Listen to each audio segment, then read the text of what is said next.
تشکر زیاد. یک هفتمی پرموج به خاطر هنرمند شایسته تاجیکستان.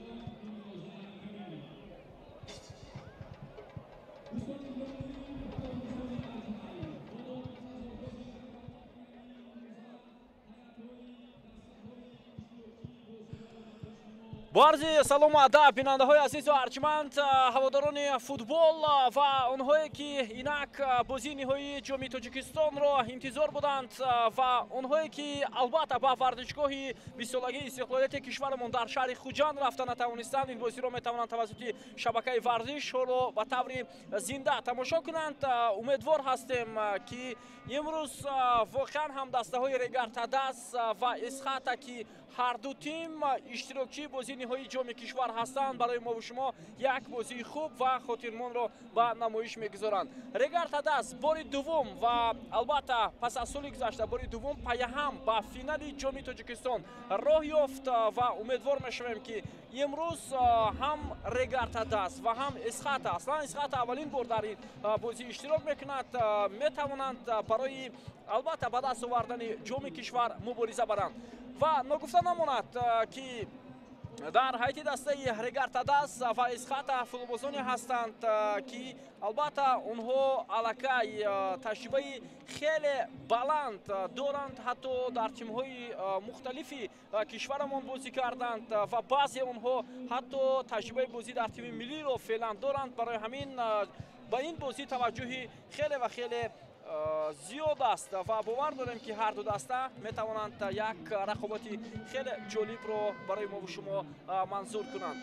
خب امروز البته در برگزاری فینال جام تاجیکستان یک نمایش فرهنگی هم برگزار شد که خاطر مخلصان و هواداران فوتبال را شاد کرد، ولی حالا در ورزشگاه مخلصان به هر صورت اونقدر زیاد نیستند. شاید میبینیم که در جریان قسم اول رقابت حتما مخلصان زیاد به تماشای این بازی میآیند.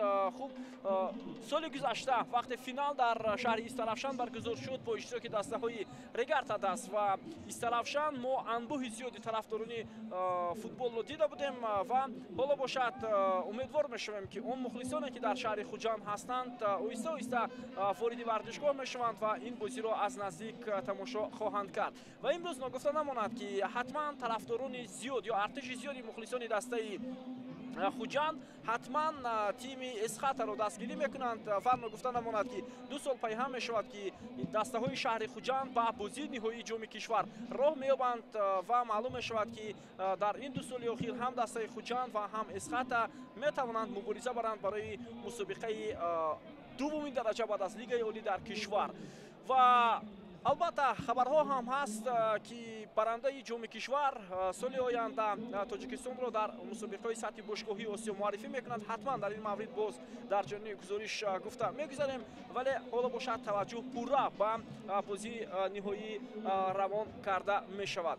عموما در تاریخ برگزاری جام تاجیکستان دوستان عزیز اولین بار در این ورزشگاه اومد در شهر خوجند بازی نهایی جام تاجیکستان چند سال پیشتر برگزار شده بود که من فکر میکنم باز هم انتخاب این ورزشگاه برای بازی نهایی خیلی مفید هم هست. سال 2021 در ورزشگاه 20 سالگی استقلالیت تاجیکستان در شهر خوجند بازی بین دسته های خوجند و استقلال صورت گرفته بود و تیم میزبان با حساب 2-0 غلبه به دست آورد، یعنی خوجند بر استقلال غلبه کرد. یعنی این معنای آن را دارد که میدان خانگی کمک میکند به اون دسته که میزبان است. شاید برای اسخط امروز برتری خیلی هم کلان میدهد ورزشگاه 20 سالگی استقلالیت تاجیکستان در شهر خوجند و امیدوار میشویم که هم اسخط هم رگرتدست یک بازی واقعا هم خوب رو برای ما و شما منظور میکنم. تا چند روز بیشتر دسته های مرکزی ورزش ارتش استقلال و حاصلات خوب دسته روشن یک بازی خوب رو به نمایش گذاشتند. خب دوستان عزیز، اینک جام کشور به میدان وارد کرده می شود و این هم جامیخان محیدینوف است، یکی از نابغه های فوتبال کشورمان است که جام را در دست دارد و او محض جام کشور را به میدان وارد میکند. جامیخان محیدینوف در تیم ملی فوتبال کشور در دسته های گوناگون فوتبال کشورمان برآمدهای خیلی زیاد انجام داده بود و یکی از نفرانی هست که سهمش در رشد فوتبال کشور дар давраи соҳиби истиқлолии кишварамон хеле ва хеле зиёд аст. ҳоло Ҷомихон Муҳиддинов дар бошгоҳи футболи Парвоз фаъолият мекунад ки мо умедвор ҳастем таҳти роҳбарии ӯ ва мураббиёни дастаи Парвоз ин тим ба Лигаи Олӣ дубора бармегардад ва барои мақому мартаба талош хоҳад кард. қабл аз рақобат ҳамкори мо Парвизи Маҳмадамин бо ду нобиғаи футболи кишварамон, бо ду собиқ бозингари тими миллии кишвар Ҷомихон Муҳиддинов ва Мансур Ҳакимов дар ин майдон гуфтугӯ кардан атрофи ин бозӣ. онҳо ҳам иброз намуданд ки инҷо имконият барои ҳам Регартадас ва ҳам Эсхата баробар аст, яъне шонс 50-50 аст ва аз сабаби он ки ин бозӣ ниҳоии ҷоми кишвар ҳаст, ягон даста афзалият ҳам надорад, чунки рақобат аз як дидор иборат аст ва дастае муваффақ мешавад ки дар ин бозӣ метавонад як албатта тактикаи дурустро аз ҷониби сармураббиён истифода кунад ва барои ба даст овардани ҷоми кишвар мубориза барад. Регартадас тавре гуфтем 7 маротиба ҷоми Тоҷикистонро ба даст овардааст. Парвизи Маҳмадамин ҳамкори мо ҳам ишора карда буд ки Регартадас ҳатман агар як сол барандаи ҷоми кишвар шавад, дар соли дигар пайҳам ин натиҷаро такрор мекунад. яъне соли гузашта ҷомро гирифт ва эҳтимол аст ки ин шояд такрор ҳам шавад. қаблан солҳои 2011-12 ва 5-6 2001-2 ҳамин гуна буд дар ҷоми кишвар ки Регартадас пайҳам 2 сол ин мусобиқаро фатҳ кард ва ҷоми Тоҷикистонро ба даст овард. аслан имрӯз дастае ки аввалин бор ба бозии ниҳоӣ рохат гирифт муқобили дастае ки таҷрибаи хеле зиёд дорад бозӣ хоҳад кард. мо хуб дарк мекунем ки барои Эсхата хеле ва хеле душвор хоҳад буд, нобаст аз он ки ин даста албатта солиёни охир дар Лигаи Олӣ бозӣ мекунад. баромади ин даста воқеан ҳам соли 2023 бисёр назаррас буд дар Лигаи Олӣ ва акнун мебинем ки ҳоло дар ҷоми кишвар чӣ гуна онҳо ҳунарнамоӣ мекунанд. қабл аз шурӯи рақобат бинандаи азиз суруди миллии ҷумҳурии Тоҷикистон садо медиҳад. биёед гӯш меандозем ва баъдан боз гузоришро дар мавриди ин бозӣ идома медиҳем.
бармегардем ба оғози рақобати дастаҳои Регартадас ва Эсхата. бозии ниҳоии ҷоми Тоҷикистон дар соли 2025 аст ва бисёр ҷолиб ҳам ҳаст ки ин ду дастаро собиқ ду футболбози тими миллии кишварамон Алишер Тухтаев ва ҳамчунин сармураббии дастаи Эсхата Шуҳрат Умаров роҳбарӣ мекунанд. ду мураббии маҳаллӣ, ду мураббии футболи кишварамон тавонистанд ин ду дастаро то ба бозии خب ниҳои ҷоми кишвар бароранд. роҳи тайкардаи дастаҳо дар ҷоми кишвар хеле дуру дароз ҳам буд. ҳар ду даста ҳам ҳарифони хеле пурқувватро пушти сар карданд ва то ба ин марҳила расиданд.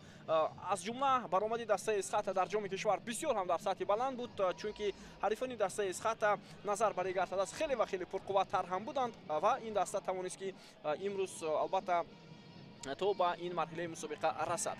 хуб имрӯз ҳайти дастаи Регар Тадас ба таври зайл аст. тарҳи ҷойгирчавии онҳо 4-4-2 ва мебинем ки боз дар курсии эҳтиёти дастаи Регар Тадас якчанд футболбозони ботаҷриба ҳам қарор доранд. вақтои охир мебинем ки Регар Тадас аз лиҳози ҷисмонӣ яке аз дастаҳои хеле ҳам хуби футболи кишварамон ҳаст. ба ин хотир баъзе аз бозингарони асосиро шояд Алишер Тухтаев ба ҳайти асосӣ ворид накард. аз ҷумла ҳамлагар Кват во Фримпон ки дар курсии эҳтиёти ин даста қарор дорад ва ягона талафоти дастаи Регар Тадас ин албатта набудани капитани асосӣ Бахтиёр Қаландаров аст ки дар бозии даври нимниҳои корти сурх гирифта буд. аз ҳамин хотир бо дастбанди капитанӣ ҳоло Нозим Бобоҷонов дар майдон ҳунарнамоӣ мекунад ва товари бозии имрӯза ҳар ду ин бозингар ҳар дуи капитани дастаро мефаҳмонад. Саёдҷон Зайниддинов рефери ФИФА аз шаҳри Душанбе ин бозиро ҳакамӣ мекунад. Вафо Қарраев ассистент рефери ФИФА аз ноҳияи шаҳри Нав ва Исмоил Нуралиев ассистент рефери ФИФА аз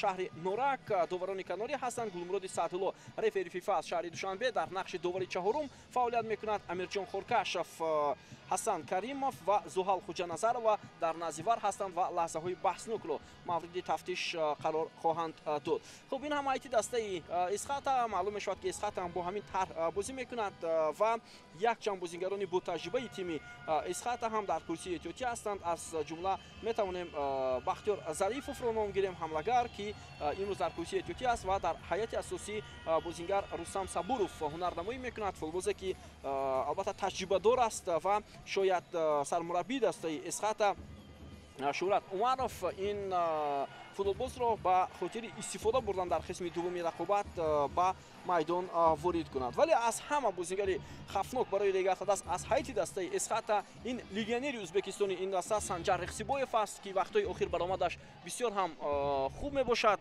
ва шояд имрӯз ҳам метавонад як бозии хубу хотирмонро ба намоиш гузорад. дар мавриди бозингарони ҷавони Исхата ҳам метавонем дар алоҳидагӣ ҳарф занем. аз ҷумла Ҳоҷӣ Абдумаънон футболбози хеле ҳам ҷавони дастаи Исхата ки бо сабабҳои номаълум ба ҳайти дастаи олимпии кишвар даъват нашуд. яке аз футболбозоне ҳаст ки тамоман дар ҳайати асосии дастаи Исхата дар ин мавсим ва қисми зиёди бозиҳоро 90 дақиқа пушти сар мекунад. ва албатта мо дар оғози гузориш ҳам ба дастаи Регар Тадас ва ҳам ба дастаи Исхата барору комёбӣ таманно мекунем ва ба доварон ҳам барор мехоҳем ки имрӯз бозиро дар сатҳи баланд ҳакамӣ кунанд. фазо хеле мусоид аст. ҳаво он қадар гарм ҳам нест.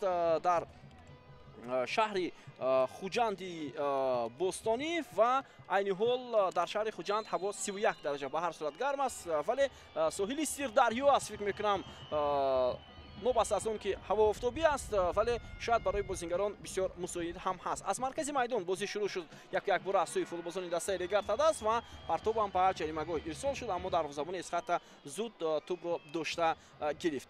хуб биёед таваҷҷӯҳ мекунем ба ҳайти дастаҳои Регар Тадас ва Исхата. ҳайти дастаи Регар Тадас дар бозии имрӯза чунин аст. онҳо бо либосҳои сафед бозӣ мекунанд. ҳоло ҳамлаи аввалини футболбозони дастаи Регар Тадас Далер Имомназаров, ҳоло партоби ӯро ба ҷаримагоҳ мебинем ва дарвозабон як фурсати бисёр хуб, аммо дар ин вазъият Давлатов натавонист ки зарбаро иҷро кунад. дарвозабони Регар Тадас Мануэл Пани таҳти рақами 33 аст. дар хати муҳофиза рақами 44 Жозеф Феумба, рақами 66 Асилбек Тимуров, рақами 18 Абдулло Шарипов ва рақами 27 Далер Имомназаров ҳастанд. дар маркази майдон Давид Атсам таҳти рақами 6, рақами 13 Нозим Бобоҷонов, капитани дастаи Регар Тадас рақами 47 Шерзод Маҳамадиев, рақами 22 Самандар Қодиров, рақами 11 Фаридун Давлатов. дар хати ҳамла рақами 88 Шервонӣ Маҳбатчоев ҳунарнамоӣ мекунад. сармураббии дастаи Регар Тадас Алишер Тухтаев аст. ҳайти дастаи Эсхата онҳо бо либосҳои кабуд бозӣ мекунанд. Дар рақобати имрӯза чунин аст: Иззатулло Турсунов дарвозабони ин тим таҳти рақами 12, дар хати муҳофиза рақами 2 Соҳибҷон Ҳакимов, капитани дастаи Эсхата мебошад. Рақами 29 Сардорбек Хурсандов, рақами 23 Дилшод Каримов ва рақами 4 Абдураҳмон Узоқов. ҳоло ҳамлаи дастаи Регартадас, боз як фурсати дигар барои бозингарони Регартадас ва чӣ гуна Самандар Қодиров имконият дошт аллакай дар 2 дақиқаи рақобат 2 фурсат пайдо карданд футболбозони Регартадас, вале аз ҳар ду имконият ҳам истифода бурда натавонистанд. биёед таваҷҷӯҳ мекунем, шояд андаке хато кард Қодиров ки зарбаро нодуруст иҷро намуд. Нимуҳофизатгарони дастаи Эсхата дар марказ: Бекзод Саидов таҳти рақами 13, рақами 18 Диёрбек Шавкиев, рақами 81 Ҳоҷи Абдуманон, рақами 17 Иброҳим Эшонхонов ва дар хати ҳамла рақами 7 Санҷар Ихсибоев ва рақами 8 Рустам Сабуров. Сармураббии ин даста Шуҳрат Умаров, мураббии футболи кишварамон. ҳоло ҳамлаи бозингарони Регартадас аз канори майдон боз ҳам шурӯъ мешавад ва инҷо Давид Атсам нимуҳофизатгари тими Регартадас бозиро шурӯъ кард, вале туп аз майдон берун шуд. Эсхата дар умум дар ҷоми кишвар аз ҳама натиҷаҳои баландаш ин солҳои 2021-2022 буд ки ин даста то ба даври нимниҳоӣ расида буд ва наздик буданд 2 карат футболбозони дастаи Эсхата ки то ба бозии ниҳоӣ расанд. Махсусан соли 2021 вақте онҳо дар бозии даври нимниҳоӣ аз тими Истиқлол ба бохт рӯбарӯ шуданд бо ҳисоби 3-0 ва ба ин тартиб даста натавонист ба бозии ниҳоӣ рохат гирад. Соли 2022 ҳам онҳо наздик буданд ки ба финали ҷоми кишвар рохат гиранд, вале он ҷо ҳам ба бохт рӯбарӯ шуданд. ҳоло фурсат барои Регартадас ва гол! ҳисоб кушода мешавад дӯстони азиз дар дақиқаи 4-уми рақобат, вале ба назарам офсайд будааст.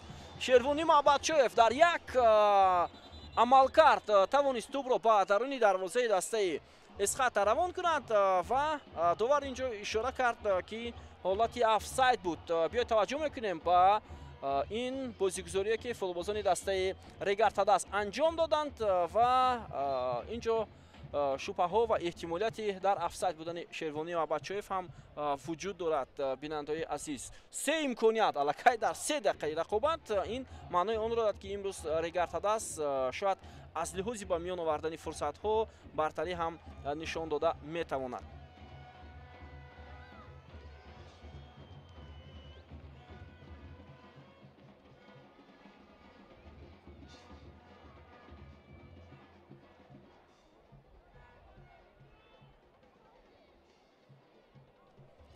ҳоло бо ту футболбозони дастаи Эсхата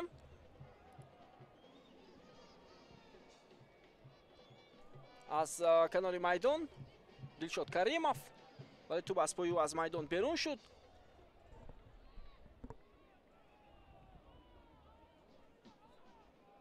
Регартадас дар бозиҳои финали ҷоми кишвар солҳои гуногун бо дастаҳои гуногун рӯбарӯ шудааст. Агарчи ин маротибаи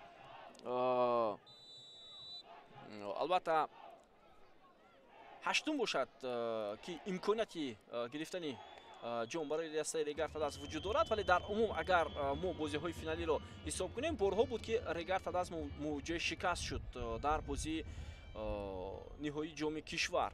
аввалин бор соли 95 онҳо аз Пахтакор мағлуб шуданд, баъдан соли 99 аз дастаи Варзоби Душанбе, баъдан соли 2013, 14, 15 3 маротиба аз Истиқлол тим мағлуб шуд.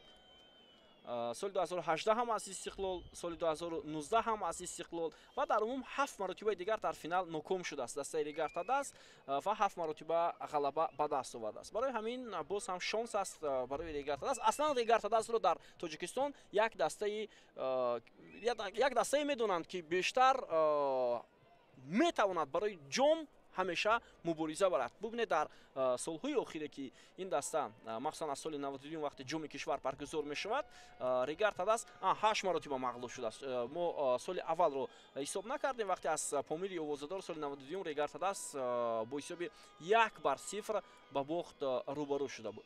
ва дар умум ҳоло агар ҳисоб кунем 15 маротиба Регартадас дар финали ҷоми Тоҷикистон буд. ин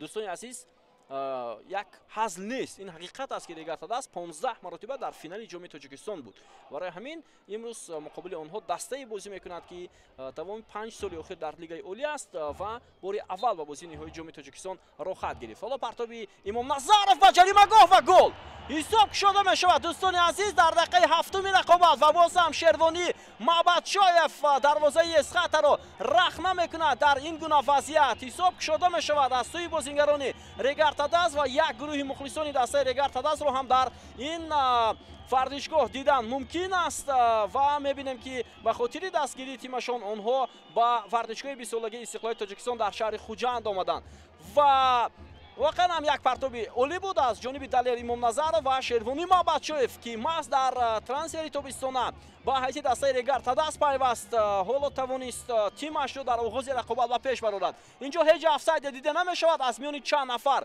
شیروانی مابدشایف بازیگر تیم ملی فوتبال کشورمان توپ را با سر به درون دروازه اسخط روان میکند و حساب را باز می نماید.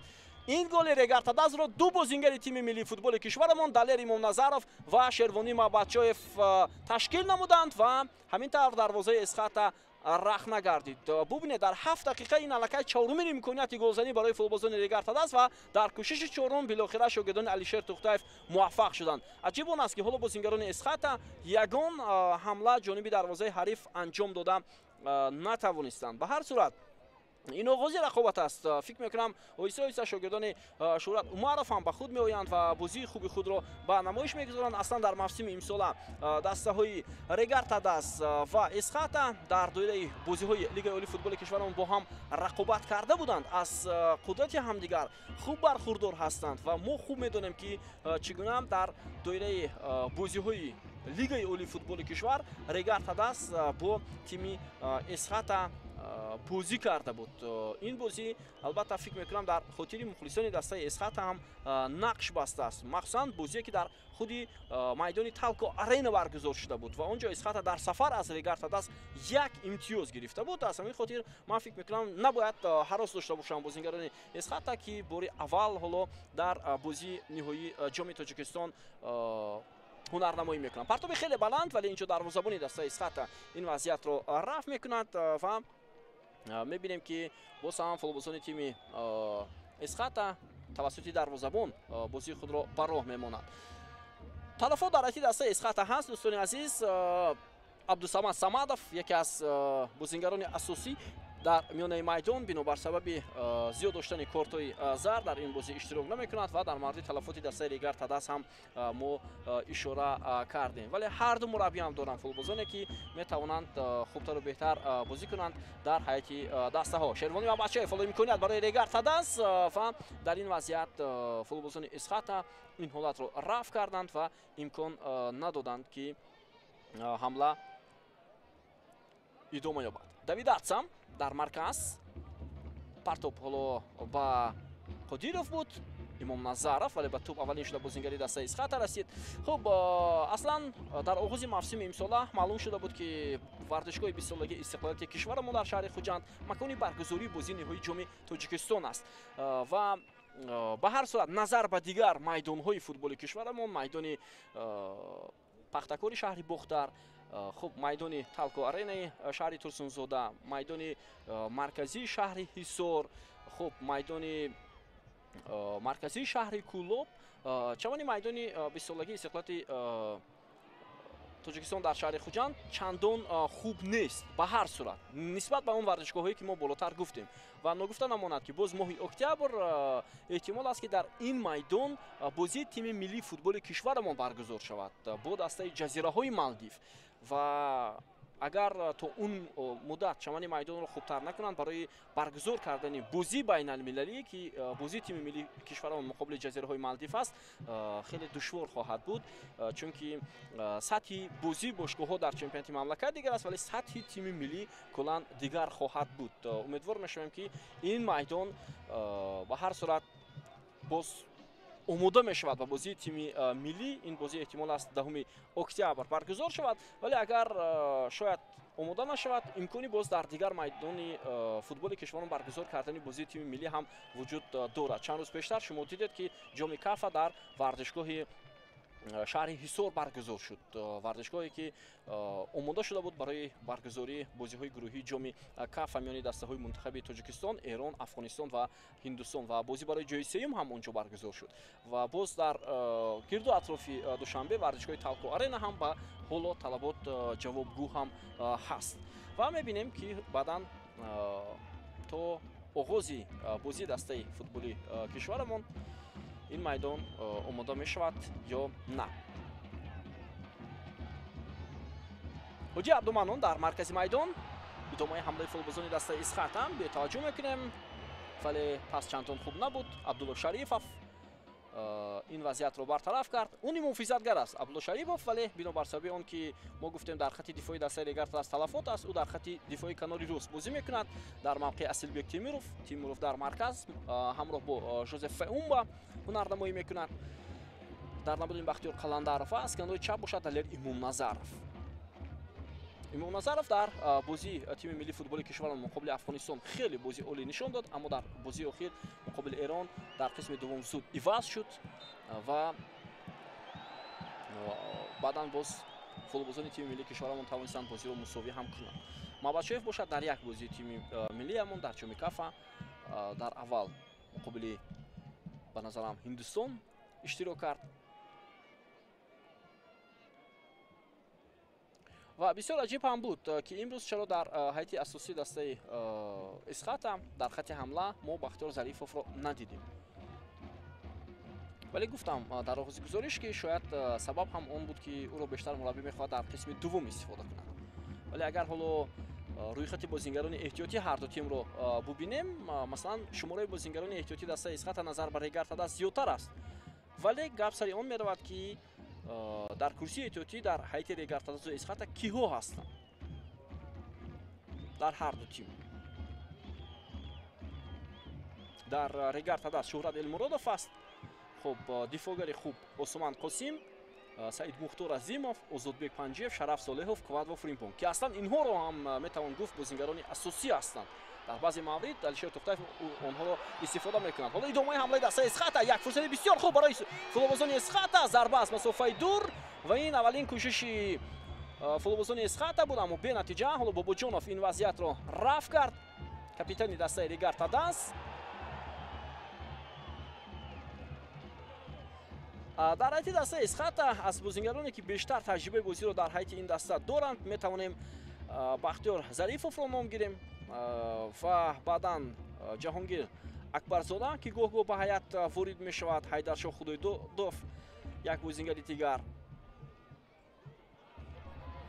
идомаи ҳамлаи дастаи Регартадас Самандар Қудиров буд, легионери Ӯзбекистони дастаи Регартадас ва туба аз майдон берун мешавад.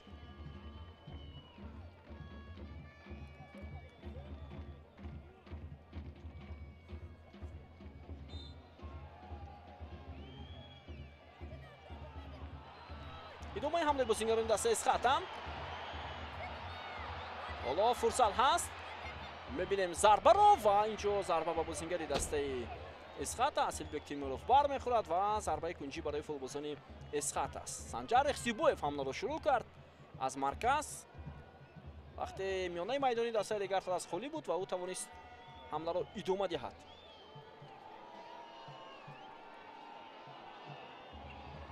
ҳоло дар назди тӯб Иброҳим Мешонхонов, партоби бозингари рақами 17 дастаи Исхата, тӯб берун карда мешавад аз ҷаримагӯи Регартадас.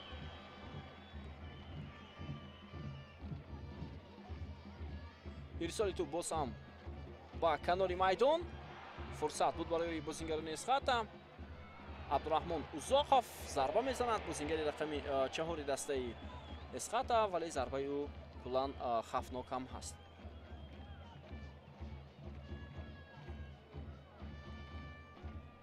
Исхата дар даври нимниҳои ҷоми кишвар аз рӯи зарбаҳои пеналти барвахш дастболо шуд.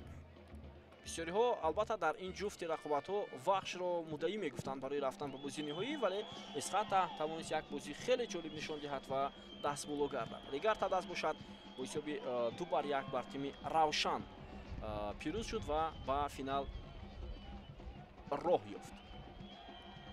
уман Эсхата бо бовари ҳарифони худро саркӯб ҳам кард. Масалан ғалабаи калони онҳо бар тими Истаравшан.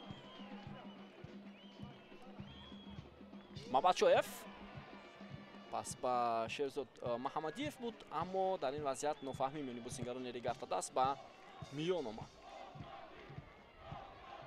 то кушодани ҳисоби бозии футболбозони Регарта-даст хеле зиёд ҳамла мекарданд. ҳоло бошад андаке бозингарони тими Эсхата бартариро ба даст мегиранд. фисади идора кардани тӯп ҳам 43/57 ба фоидаи дастаи Эсхата будааст. то дақиқаи 17 рақобат. خیلی هنرنمای خوبی بازیگر رقم 13 دسته اسخاتا بود. در مرکز بکزاد سعیدов و پرتاب هم از کنار چپ میدان از جانب دلشاد کریمов خطا می رود.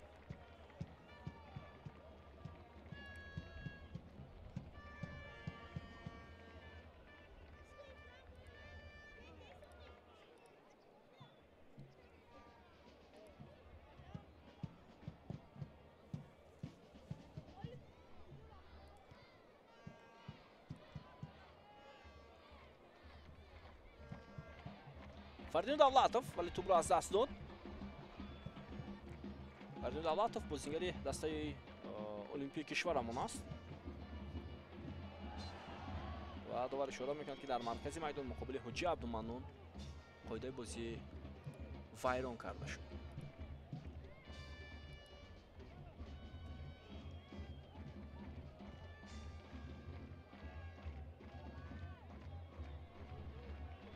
Соиб Акимов,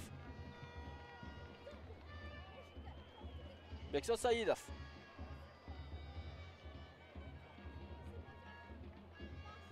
توپ در اداره فوتبالبازان دسته اسخاتا. پرتاب با ابراهیم اشونخونов. سعیدов. ارسال توپ با جریمه‌گاه دسته Регарта-даст و پان ایمانوئل در زمین Регарта-даст توپ را داشته میگیرد. با سنجر اختیبویف امکانیت نداد. ولی صورت خیلی بلند گرفت لیگانری ازبکستانی دسته اسخاتا. عموما امسال در هیئت دسته اسخاتا لیگانران همه از کشور ازبکستان هستند. با استثنای خود رختیبویف لیگانران دیگر حالا از خود چندان در موسم امسال صدا بلند هم نکردند. سعیدов. Соиб Акимов. پس با حاجی عبدالمنان بود اما به نتیجه. حالا ارسال توپ با مابچویف در زبان دسته اسخاتا با پیش برآمد و توپ رو از میدان زده بیرون کرد.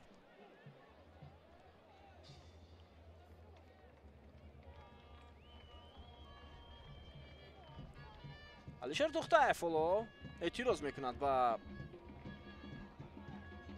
شاگردانش.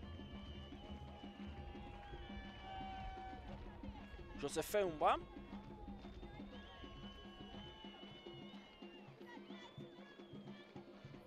پرتاب خیلی بلند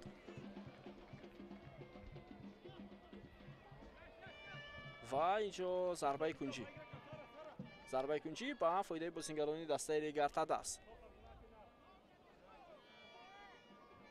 یا آوت است. توپ از میدان بیرون شده است. آوت.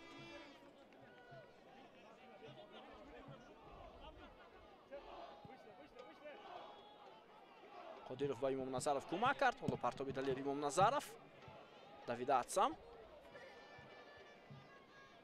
Имом Назаров ҳаракат мекунад ба пеш. далер Имом Назаров имконият барои далер. фурсат барои иҷрои зарба ва гол. ҳисоб 2-0 дақиқаи 21 рақобат. як бозигузории бисёр ҳам олӣ. футболбозони Регарта-даст Самандар Қодиров тӯби дуввумро ба дарвозаи дастаи Регарта Исхата равон мекунад.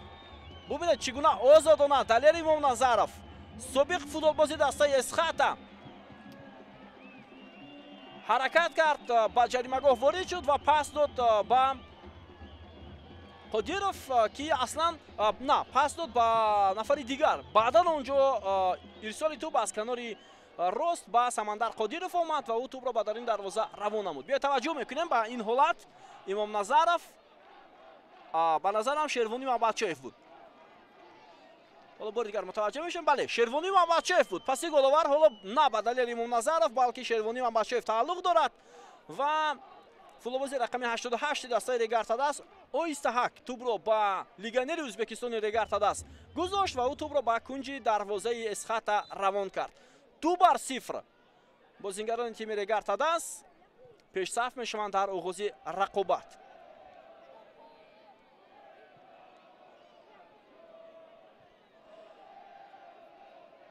ҳоло ба ту бозингарони Эсхата вазъияти хафнок ҳам буд барои дифоъгарони Регартадас, вале Феум ба ин вазъиятро бартараф кард. Зарбаи Имомназаров, Бекзод Саидов, Иброҳим Эшонхонов. ҳоло партоби хеле ҳам баланд аз ҷониби Диёрбек Шавкиев. Фурсат барои бозингарони Эсхата буд, аммо ин партопҳои баланд то ҳол натиҷа намедиҳанд.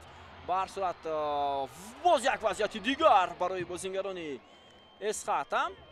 ба ҳар сурат бозигузори таркиббории лозим аст то футболбозони Эсхата муваффақ шаванд. ин чиз шояд андаке намерасад барои онҳо.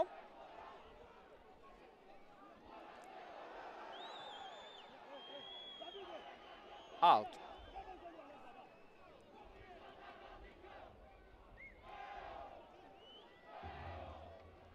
Абдураҳмон Узоқов ҳоло тӯбро аз аут ба бозӣ медарорад.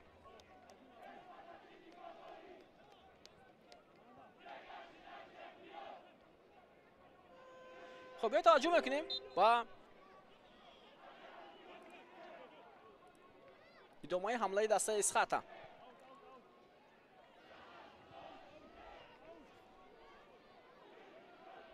فرصت هست پسی انجام داده سرداربek خورسندов. دلشاد کریمов. پرتاب بلند دلشاد کریمов. وضعیتی خوب هم هست برای اسخاتا، ولی از مسافه نزدیک ضربه رو چگونه اجرا میکند سنجر رخسیبایف. شاید در افساید هم بود لیگنری ازبکستانی دسته اسخاتا. به توجه میکنیم پرتاب کریمов خیلی موفق بود با اون بازیگرانی که در جریمه‌گاه قرار داشتند. نه افساید نبود است دوستان عزیز، در افساید نبود است. شما آخرین بازیگر رگارتاداس رو ببینید در کنج میدان عبدالله شریفов قرار داشت. بهترین شانس را حالا حمله‌گری دسته اسخاتا از دست داد در دقیقه 23 رقابت.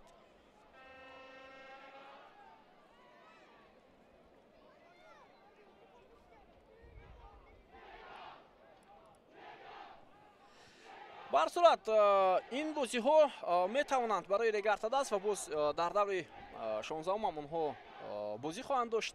یک مرحله آمادگی برای رگارتاداس جهت اشتراک در جام دعوتی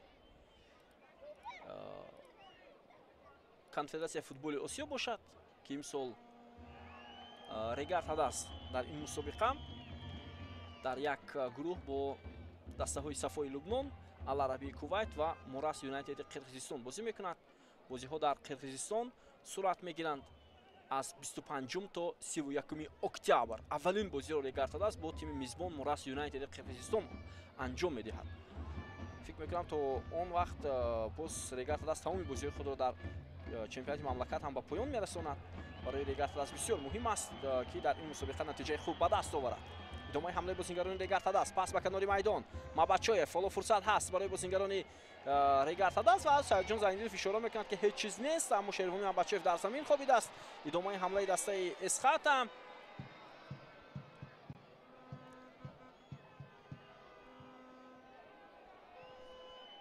پس از اون که رگارتاداس در بازی انتخابی لیگ قهرمانان دویوسو از احل مغلوب شد، اکنون امید مخلصان نه تنها دسته رگارتاداس بلکه فوتبال تاجیک با آن روانه شده است که رگارتاداس باید در مسابقه سوم درجه سطح باشگاهی آسیا نتیجه خوب به دست آورد. خب اینجا اندکی به نظرم قاعده ویرانکنی هم بود، ولی نمیدونم داور به کدام خاطر در نزدیکترین همین حالت قرار داشت، ضربه جریمه‌ای نداد و حالا میبینیم که ماباچویف آسیب جدی گرفته است.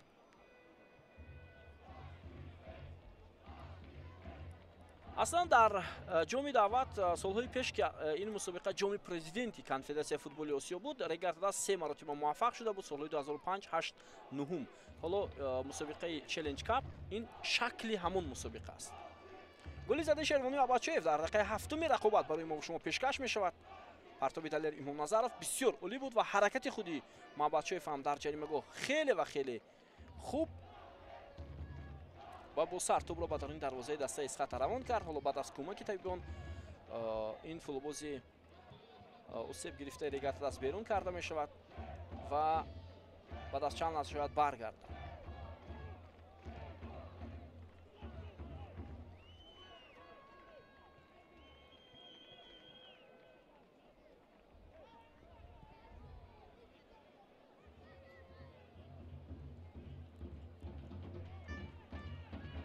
ҳамлаи навбатии бозингарони Исхата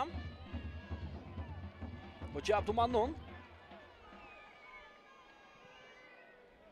ба нафи футболбозони Исхата.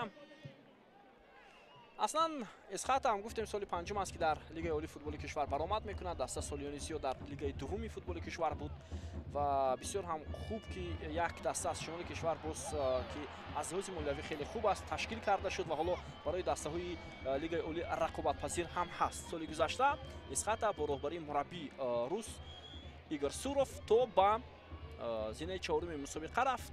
ин беҳтарин нишондод дар лигаи олӣ барои дастаи Исхата маҳсуб мешавад.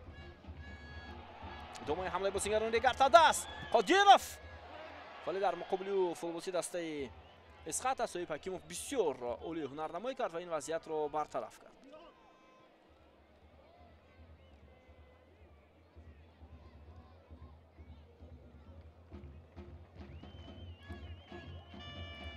соли 2023 зинаи чаҳорумро ба даст оварда буд Исхата, соли гузашта зинаи шашумро ба даст оварданд. ҳар ду натиҷа ҳам бо роҳбарии Игор Суров буд ва соли 2021 ҳам даста зинаи шашумро дар лигаи олӣ гирифта буд дар аввалин ҳунарнамоияш дар ин мусобиқа.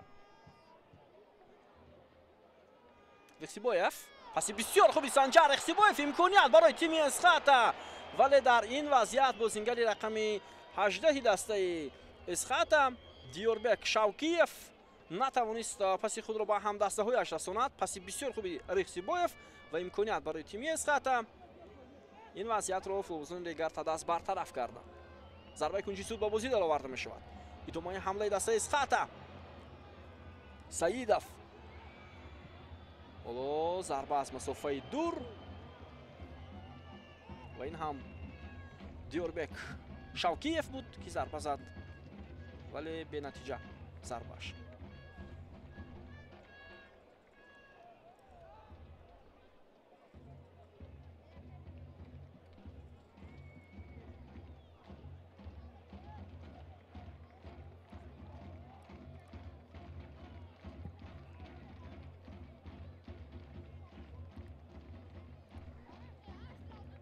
то боз ҳам бозингарони Исхата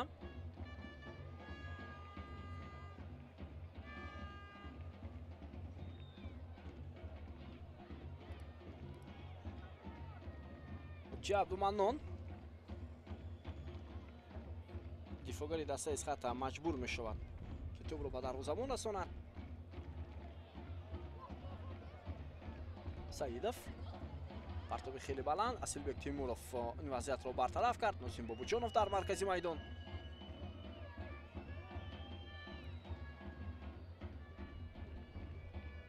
бо тӯб боз ҳам футболбозони Регартадаст, вале қоидаи бозӣ аз ҷониби Сардорбек Хурсандов вайрон карда мешавад.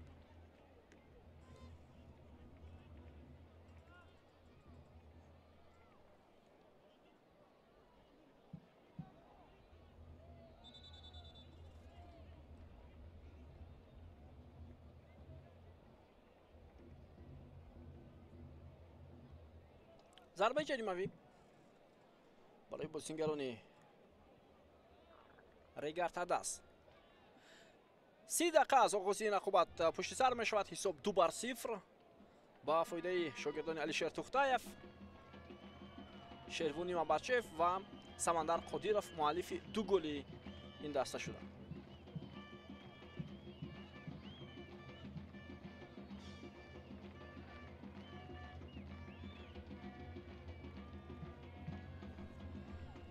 бозии даври 16 барои ҳар ду даста дар рӯзи дигар баргузор мешаванд. дар рӯзи 18 сентябр Регартадаст дар майдони худ дар шаҳри турсунзода бо Исаравшон бозӣ мекунад ва Хуҷанд дар ҳамин майдон бо Исхата рақобат мекунад. Ин бозӣ рӯзи панҷшанбе баргузор мешавад. дертар гузоштани ин бозӣ ҳам сабабаш он аст ки ин ду даста дар бозии ниҳоии ҷоми кишвар ҳунарнамоӣ доранд ва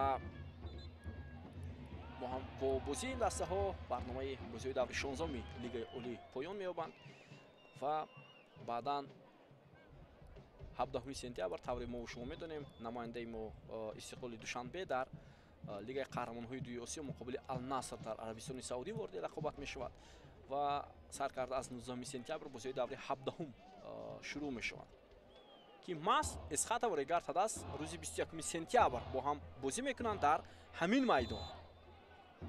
бозии даври дуввуми марҳилаи дуввуми чемпионати Тоҷикистон байни дастаҳои Лигаи Олӣ.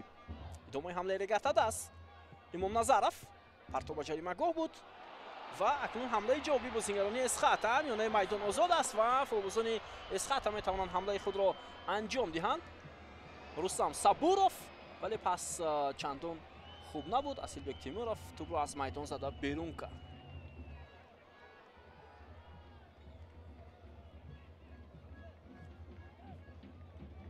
Дилшод Каримов,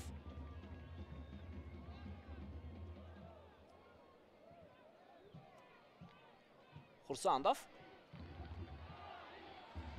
идомаи ҳамлаи дастаи Эсхата, партоби хеле баланд ва Мануэл Пани ба пеш баромад.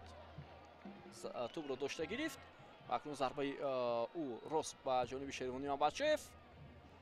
Соиб Ҳакимов,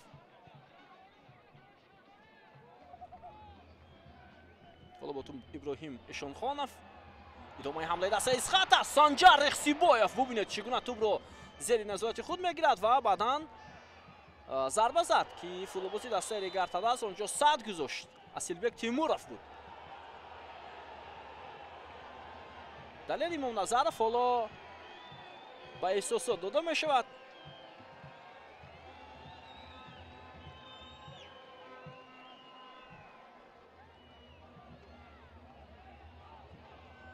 اینجا معلوم میشود که ایمان نصرف قاعده بازی را ویران نکرده است.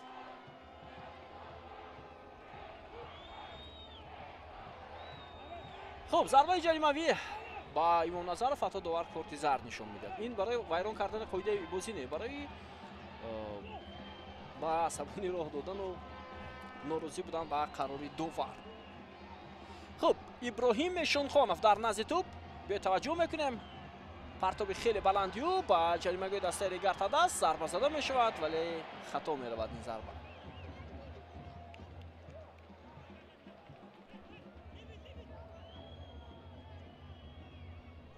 ما گفتیم دسته های اسخط رگار تداس روز 21 سپتامبر انقدرش بعد از یک هفته با هم در همین ورزشگاه بازی میکنند.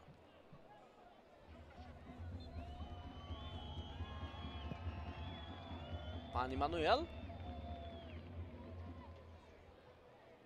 نوزین بابا جوناف، مبارزه در مرکز میدان.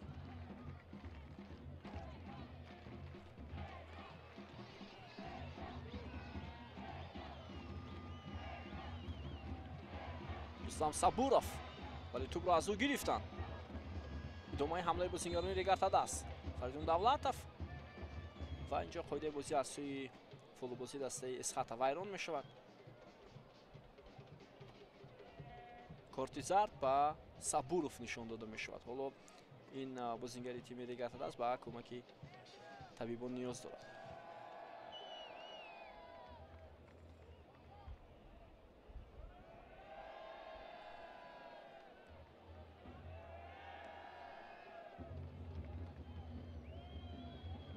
در همین حالت قاعده بازی ویران شده است.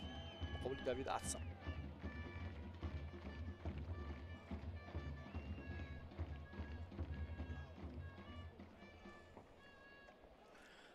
خب دوستان عزیز، عثمان قاسم و آزادبek پنجیف دو بازیگر احتیاطی دسته رگار تداس.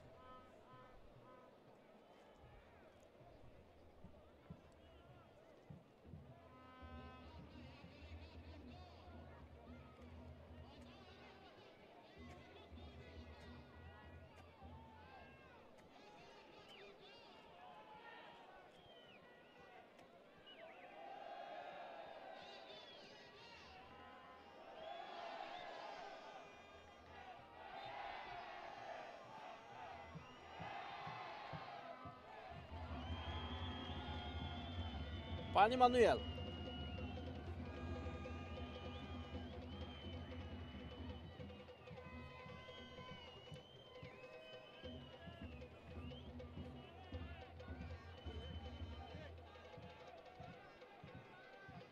ما گفتیم مویسه مخلصان خیلی زیاد با ورزشگاه آمدند و نه تنها جوانان و خب نورسان حتی بانوان هم امروز در این ورزشگاه قرار دارند. اصلا در شهر خوجند فوتبال رو بسیار دوست هم می‌دارند.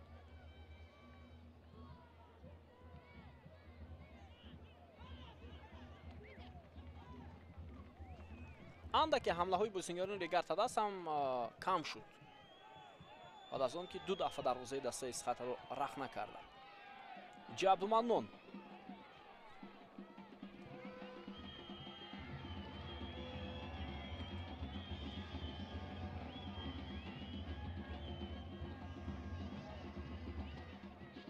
صاحب حکیموف پرتاب خیلی بلند امکانیت هست اما دوید افسام امکان نمیدهد با فوتبالبازان تیم اسخاتا. بابا جانوف امکانیت ادامه دادن حمله برای فوتبالبازان دسته ریگارتاداس. ماباچف مبارزه میبرد و تنها است. وقتی یک نفر فشار میآورد نفران دیگر نمیتوانند فشار آوردن و بازیکنان تیم اسخاتا. بکسات سعیدوف یک بازیکن دسته ریگارتاداس در زمین خوابیده است. صاحب حکیموف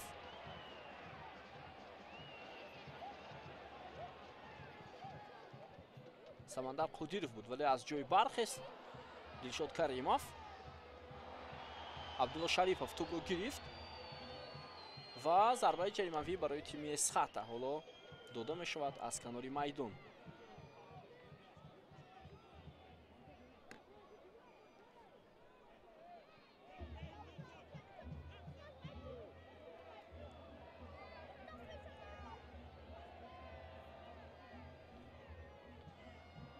خب اینا چند مراتب با فوتبالبازان دسته اسخاتا حالا ضربه جریمه‌ای کار کردند اما تا حال موفق نمیشوند از ضربه های جریمه‌ای.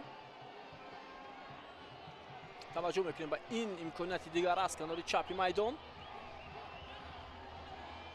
دیاربک شوکیف در نزد توپ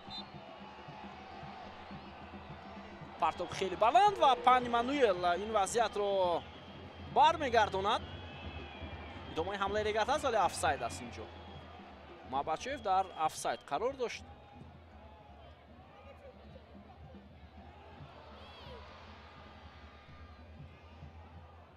و اینجا هم افساید در حمله دسته اسخاتا.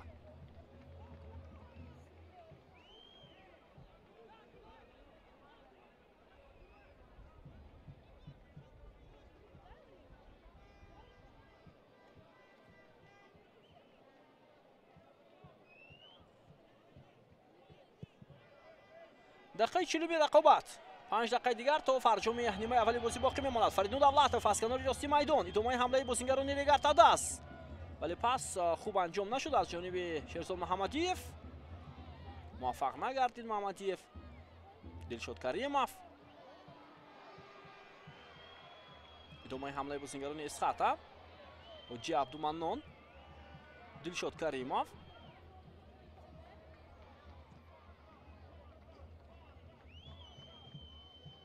توپ در اختیار بازیکنان ریگارتاداس. سمندر قدیرов در تنهایی حالا میتواند حمله دسته ریگارتاداس رو انجام دهد ولی به او امکان ندادند بازیکنان اسخاتا. خیلی خوب بازی میکنند. ریخسیبویف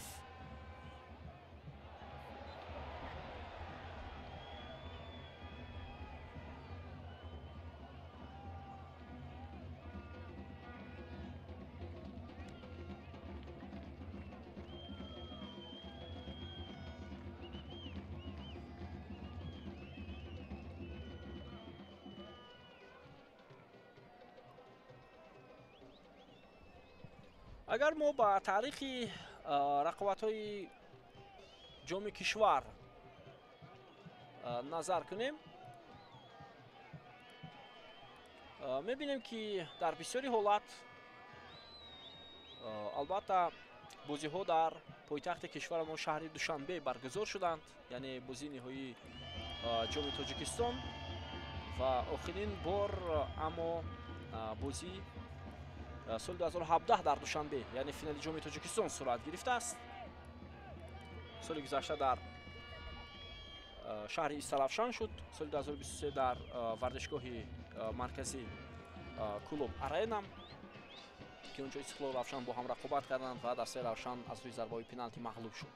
سال 2022 در ورزشگاه پختکار شهر باختر که اونجا استقلال کوکتاش رو مغلوب کرد از روی ضربه‌های پنالتی. سال 2021 در همین میدان و سال 2020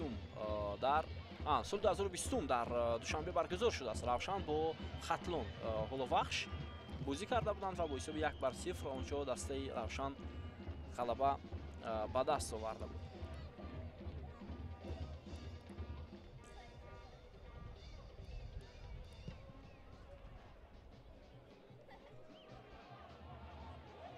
ادامه حمله دسته ریگارتادا است.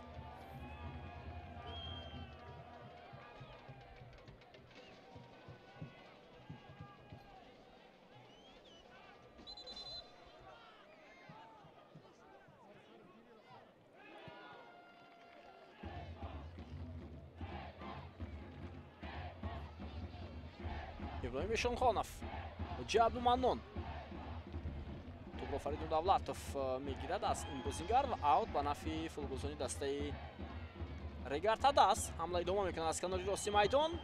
бетаваҷҷӯҳ мекунем ба ҳамлаи футболбозони регартадас. пас ба фаридун давлатов зарба ва чӣ гуна зарбаи хеле ҳам сахт буд, аммо тӯб аз паҳлӯи дарвоза берун шуд. футболбози рақами 11 регартадас беист зарбаро иҷро кард.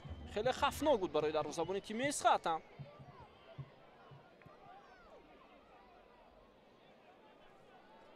диёрбек шавкиев партоби хеле баланду диагонали ӯ ба канори чапи майдон. идомаи ҳамлаи дастаи эсхатаро мебинем. фурсати бисёр хуб, гузариши бисёр амолӣ, зарбаро мунтазирем, аммо пас набуд. фикр мекунам шояд барои санҷар ихсибоев шароити хуби гузаштану зарба задан вуҷуд дошт, аз ҳамин хотир ӯ зарба назад, пас надод, маъзарат. вале бисёр як ҳунарнамоии хеле хуби футболбози рақами 7 дастаи эсхатаро дида истодем.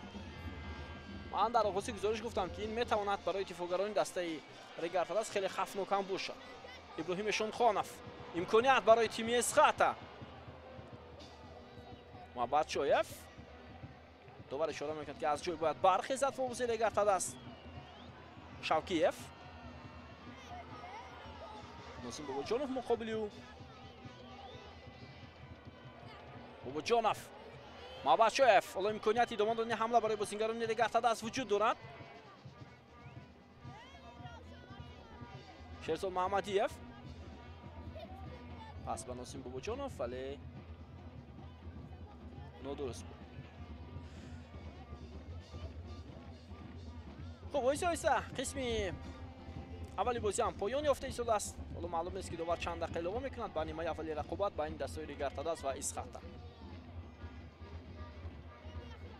ихсибоев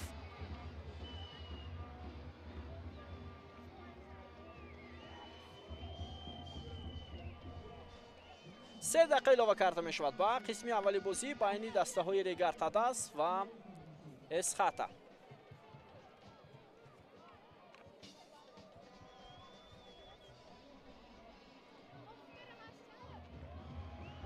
ирсоли хеле баланд. диёрбек шавкиев аз нозим бобоҷонов гузашт, зарба мезанад ҷониби дарвозаи регартадас ва жозеф феумба монеа пеш овард барои зарбаи нимуҳофизатгари дастаи эсхата.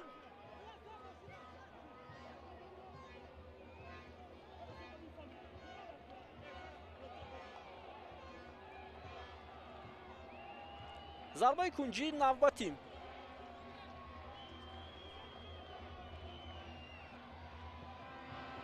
иброҳим ишонхонов партоби ӯ буд. санҷар ихсибоев ва довар ишора мекунад ки зарбаи кунҷӣ нест.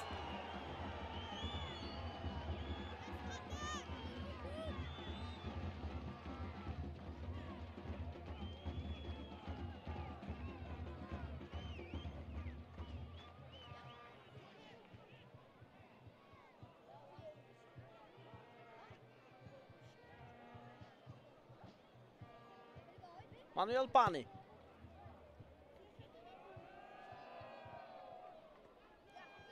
Давид Атсам. Имом Назаров. ирсоли ту ба Самандар Қодиров ва ӯ аз футболисти дастаи Исхата мегузарад. аммо дарвозабони дастаи Исхата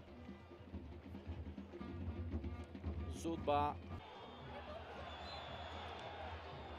аут ба нафи бозингарони Исхата. ва инҷо яке аз бозингарони дастаи Исхата аз пои ҳафтидаст осеб дорад, вале ӯ метавонад бозиро идома диҳад. биёед мебинем қоидавайронкунӣ буд ё на. инҷо ба назарам буд қоидавайронкунӣ.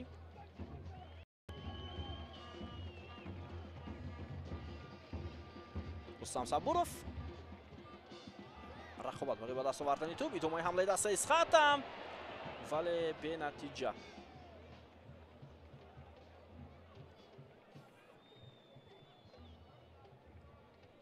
се дақиқа илова кардаи товар Саид Зайндинов аз анҷоми нимаи аввали рақобат ҳам дарак медиҳад. ҳоло садои штаки доварро мунтазирем ва ҳамин тавр садои штаки довар аз фарҷоми қисми аввали бозии ниҳои ҷоми кишвар дарак медиҳад. 2-0 футболисони Регартадаст пешсаф ҳастанд. Шервони Абадшоев ва Самандар Қодиров муаллифи 2 голи дастаи Регартадаст дар ин бозӣ ҳастанд ва мунтазир мешавем қисми дуввуми рақобатро ки чӣ гуна бозӣ сурат мегирад. дӯстони азиз, моро тарк накунед. баъд аз чанд лаҳза ба нимаи дуввуми рақобат бармегардем. ҳоло бозингарони Регартас машварат мекунанд миёни ҳамдигар ки бояд чӣ гуна бозӣ кунанд. хуб, пас аз чанд лаҳза, пас аз танаффус бармегардем ба нимаи дуввуми вохӯрӣ. бо мо бошед.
دوستان عزیز و ارجمند، برمیگردیم به قسم دومی رقابت میان دستای ریگارتا داس و همچنین تیم اسخاتا. اینجا الکی تغییرات ها هم در ایتی دستای ریگارتا داس و هم در ایتی دستای اسخاتا انجام می شود و طور میبینیم مربیان هر دو دسته فوتبالبازان احتیاطی را به میدان میآورند و алишер тухтаев як тағйирот ва шӯрат умаров ду тағйирот ба амал овард ва мебинем ки 45 дақиқаи қисми дуввуми дидор бо кадом натиҷа ҷамъбаст мешавад. бозии ниҳоии ҷоми тоҷикистон дар соли 2025 аст ки ҳоло дар варзишгоҳи 20 солагии истиқлолияти кишварамон дар шаҳри хуҷанд ҷараён дорад ва мову шумо албатта акнун ҳоло таваҷҷӯҳ мекунем ба нимаи дуввуми рақобат. ҳисоб 2-0 аст ба фоидаи футболбозони дастаи ригарта даст. шервонию абадчоев ва самандар қодиров ду дафъа муваффақ ба голзанӣ шуданд дар оғози қисми аввал. ба ҷои шерзод маҳаммадиев саид мухтор азимов ба майдон омадааст таҳти рақами 8 ва акнун саид мухтор азимов дар маркази майдон ҳунарнамоӣ хоҳад кард. ин як тағйирот. ба ҷои диёрбек шавкиев бозингари рақами 8 ва рустам сабуров бозингари рақами 8 ва 18 ҳоло ба майдон футболбози рақами 22 асадбек махтумов ва бозингари рақами 11 бахтиёр зарифов вориди майдон шуданд ва мебинем ки омадани ин футболбозон ба майдон ба бозии дастаи эсхата чӣ натиҷа медиҳад. хуб, биёед пурра мутаваҷҷеҳ мешавем ба ҳайати бозингарони ҳар ду даста. ҳоло фурсат барои тими эсхата. аввалин ҳамлаи онҳо дар оғози қисми дуввум ва як партоба ҷаримагоҳ. ин ҳолат бартараф мешавад. акнун бозингарони тими ригарта даст ҳоло тӯбро зери назорати худ мегиранд. як амалкарди бисёр хуби нимуҳофизатгари тими эсхата. пас ба канор, вале дар ин вазъият ҳоло ҳеҷ коре ҳам карда нашуд. хуб, ҳайти дастаи ригарта, ҳайти дастаи эсхата сараввал барои шумо ҳоло муаррифӣ мешавад. дарвозабон иззатулло турсунов дар хати муҳофиза соҳиб акимов, сардорбек хурсандов, дилшод каримов ва абдураҳмон узоқов. дар марказ бекзод саидов. акнун ба ҷои диёрбек шавкиев бозӣ мекунад асадбек махтумов. хуб, боз ҳоҷи абдумаънун дар ин мавқеи майдон, иброҳим шонхонов дар хати ҳамла санҷар ихсибоев ва бахтиёр зарифов. шӯрат умаров сармураббии дастаи эсхата мебошад. ҳайти дастаи ригарта даст дарвозабон пан имануел, дар хати муҳофиза жозеф феумба, асилбек тимуров, абдулло шарипов ва далер имомназаров ҳунарнамоӣ мекунанд. партоф ба ҷаримагоҳи дастаи ригарта даст. дар марказ давид атсам, нозим бобоҷонов капитани даста, акнун саид мухтор азимов, самандар қодиров, дар хати ҳамла фаридун давлатов ва шервони маҳбатчоев. ҳоло маҳбатчоев партоби ба ҷаримагоҳи дастаи эсхата. фурсат барои тими ригарта даст буд, вале дарвозабони дастаи эсхата иззатулло турсунов тӯбро дошта гирифт. фаридун давлатов то лаҳзаи охири мубориза бурд, вале натавонист тӯбро гирад ва партоби маҳбатчоевро хуб истифода намояд. довари бозии имрӯза саид зайниддинов, довари фифа аз шаҳри душанбе аст. бо тағйирот мураббиён ҳоло мехоҳанд бозии дастаҳои худро куллан дигар ҳам кунанд ва ба майдон омадани саид мухтор азимов дар маркази майдон то як андоза ба хотир он аст ки миёнаи майдон пурқувват ҳам карда шавад. чанд лаҳза дар чанд маврид футболбозони эсхата маҳз аз маркази майдон ҳамлаҳои худро шурӯъ карда буданд. имомназаров ҳоло бо ту бозингарони ригарта даст. шервони маҳбатчоев, пас ба нозим бобоҷонов буд, аммо хато. футболбозони эсхата ин вазъиятро рафъ мекунанд. бобоҷонов капитани дастаи ригарта даст. ҳоло фурсат ҳаст. пас ба фаридун давлатов. зарбаи давлатов, вале ту ба футболбозони дастаи эсхата бар мехӯрад. зарбаҳои хеле ҳам сахт дорад ин футболбози ҷавони дастаи ригарта даст. тарбиятгирандаи мактаби футболи динамо киев аст. имомназаров. имомназаров аз миёни ду се нафар ҳоло муваффақ нашуд. тӯбро гирифтанд футболбозони дастаи эсхата. пас ба санҷар ихсибоев.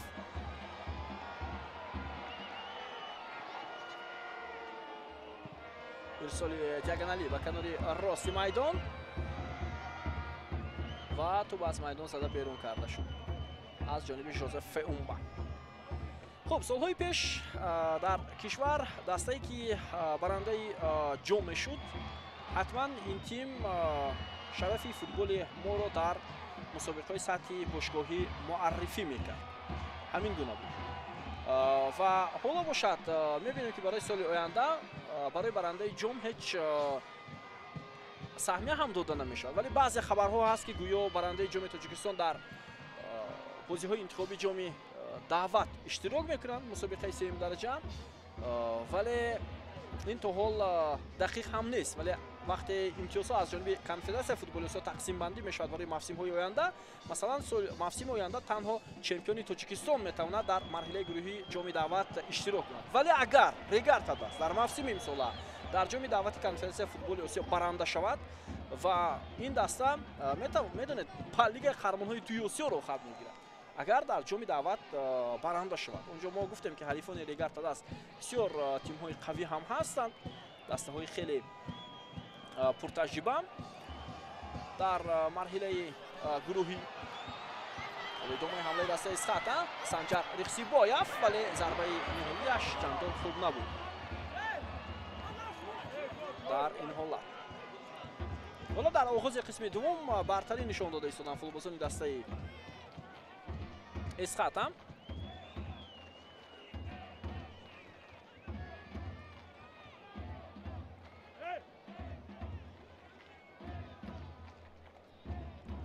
Пани Мануэл.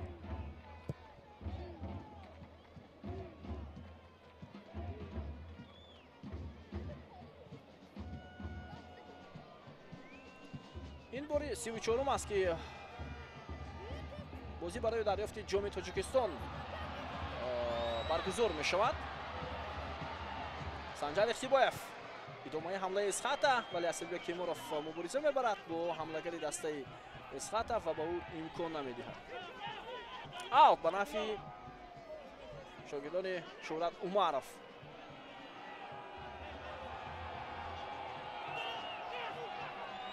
Партоби Рихсибоев, Дилшод Каримов ва имконият ҳаст барои бозингарони Исхата. Бетаваҷҷӯҳ мекунанд, зарба зада мешавад, аммо баландтар аз дарвозаи Регарта даст, тӯб аз майдон берун мешавад. Абдурахмон Узоқов буд муҳофизатгари канори рости дастаи Исхата, ки зарбаро дар ҳамин лаҳзаи бисёр муҳим барои тими Исхата иҷро кард, аммо на, Узоқов нест инҷо. Бахтиёр Зарифов буд аст, дӯстони азиз. Зарбаи баландтар рафт.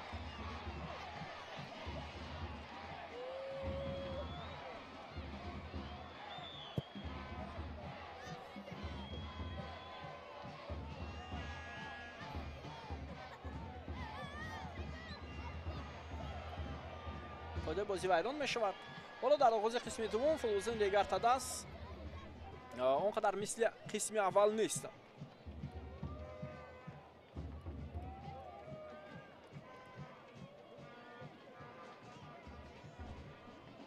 Асилбек Кемуров. Партоби хатои муҳофизатгари дастаи Регарта даст. Санҷар Ихсибоев. Аут. тавассути Санҷар Ихсибоев ҳоло ҳамлаҳои тими Регарта даст хеле зиёд шуда истодааст. Ҳоҷи Абдуманнон. бо тӯб футболбозони Регарта даст.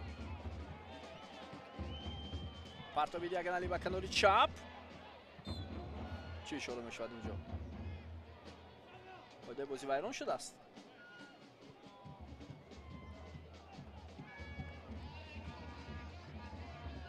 Соҳиб Акимов.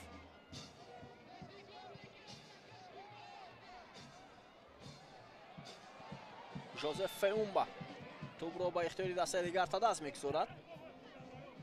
Пани Мануэл.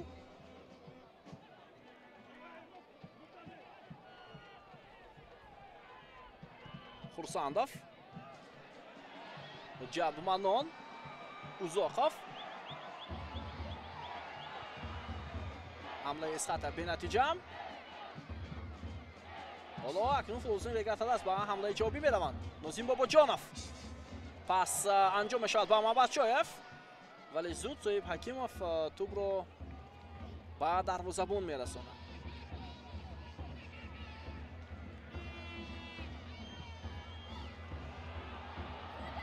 ҳоло امکانیت برای تیم اسخاتا رقیبایف، ولی این حمله دسته اسخاتا به نتیجه پایان می‌یابد. پس انجام شد با اسدبек مختومов. Uzoqov اینجا توپ از اوت نادرست با بازی در آورده شد.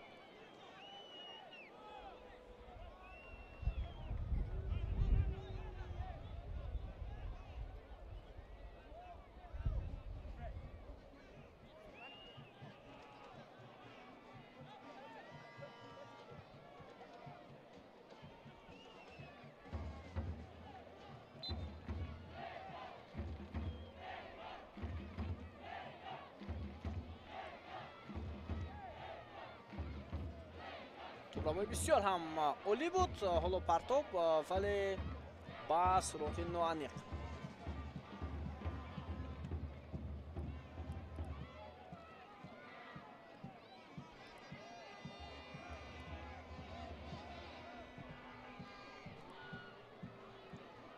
ادامه حمله بازیکنان اسخاتا، ولی دلیر امام نظرов اینجا این وضعیت رو برطرف میکند. ادامه حمله اسخاتا، پانی مانوئل توپ را داشته میگیرد. مبارزه مختومов بود. سرجان زین‌الدینov اشاره میکند که باید بازی ادامه کند.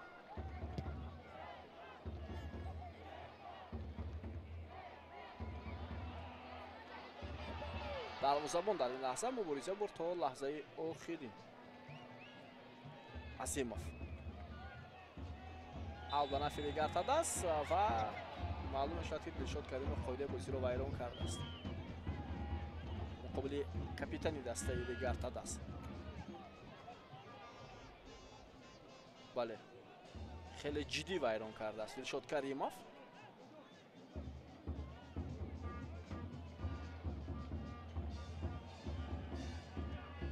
خب علیشیر توختاєв با یاردمچی خود عبدالله عمربویف حالا مشورت میکند. علیشیر توختاєв و عبدالله عمربویف در گذشته دو نفر دفاعگران تیم ملی فوتبال کشورمان بودند. عبدالله عمربویف پدری پرویزجان عمربویف است، محافظتگر تیم ملی که حالا در چمپیونات بلغاریا بازی میکند.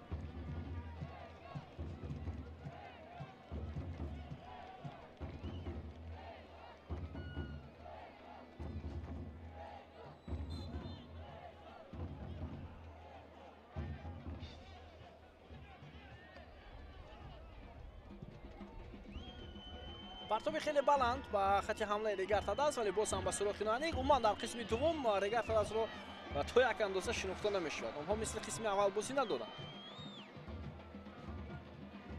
شاید از آن خاطر که اسخاتا در نیمه دوم هدفمندانه بازی دارد. باباجانov، فریدون دولتov، ادامه حمله بازیکنان تیم ریگارد است. نازیم باباجانov توجه میکنیم به حمله که نازیم باباجانov آغاز کرد. با قفا برمیگردد کاپیتان ریگارد است. تنها است. حالا پرتابش به جریمه‌گاه تیم اسخاتا. سعید حکیمov، عبدالمنان،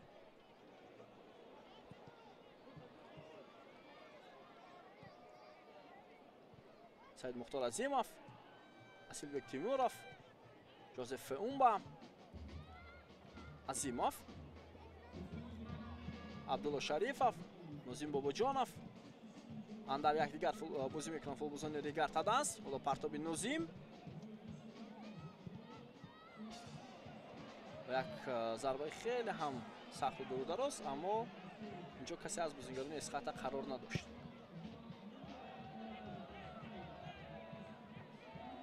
دوید اتسام اوت به نفع بازیکنان ریگارد است و دوام میکند اونجا سرمایه‌گذاری دسته اسخاتا. حالا شرف صالحov اومده که میگیرد. علیشیر توختاєв او دستور داده است که باید چگونه بازی کند، کی رو عوض میکند. شرف صالحov برای من نافهمه شد فریدون دولتov رو عوض میکند، شاید یا شاید سمندر قدیرov رو. اینجا واریانت ها هستن.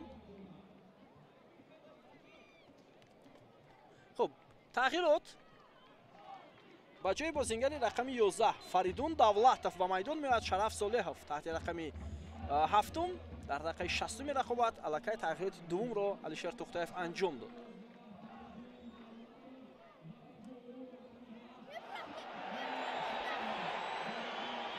ба назарам инҷо қоидаи бозӣ вайрон нашудааст ва товар корти зард нишон медиҳад ба муҳофизатгари дастаи Регарта Даз.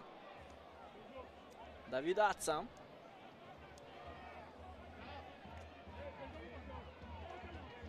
биё таваҷҷӯҳ мекунем ба ин ҳолат. хуб бори дигар мебинем барои ҳаракати футболбози Эсхата монеа шудааст бозингари Регарта Даз. партоби баланди Дилшод Каримов. Пан Эммануэл бубине дар ҳаво чӣ гуна тӯбро дошта гирифт. 15 дақиқа сипарӣ шудааст оғози қисми дуввум.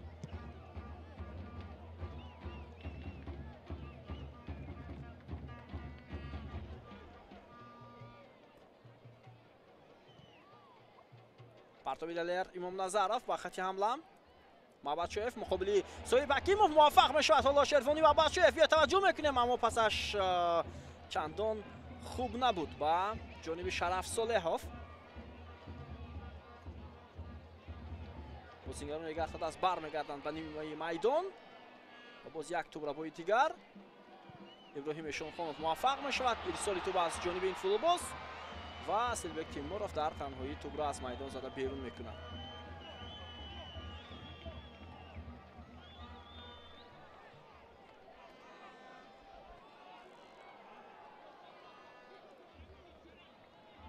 идомаи ҳамлаи бозингарони Эсхата.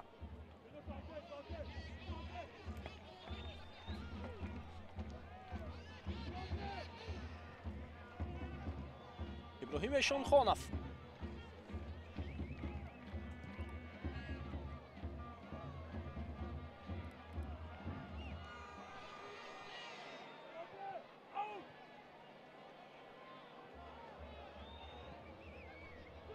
партоби навбатӣ ва бозам Мануэл Пан ин вазъиятро бартараф мекунад. Узоқов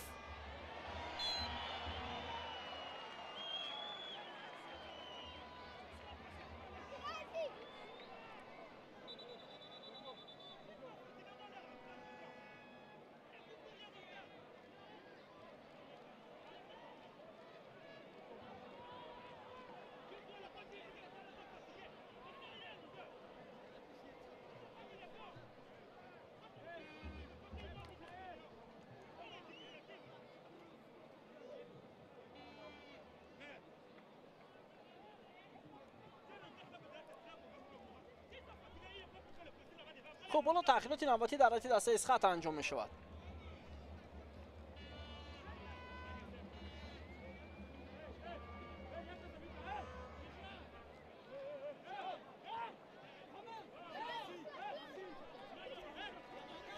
مخلصانی خیلی زیاد که اکثرشون طرفداران دسته اسخط هم هستن، شاید از نتیجه بازی دستهشون چندان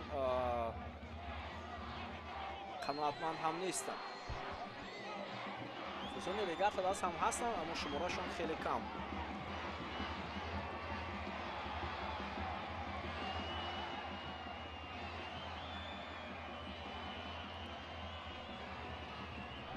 به توجه میکنم با ضربه جایگاهی فوتبالبازان اسخط هم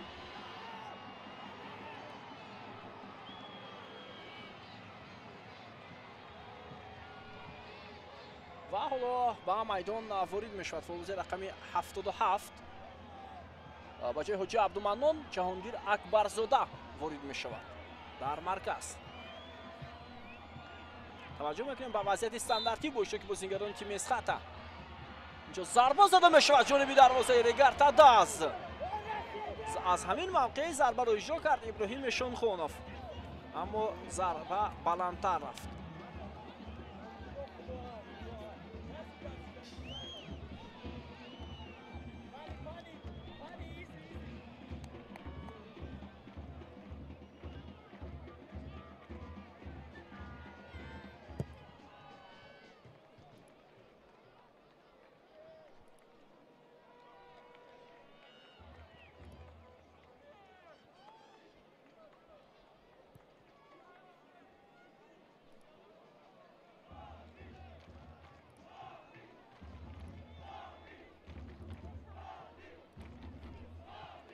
تو بازیگران دسته از خط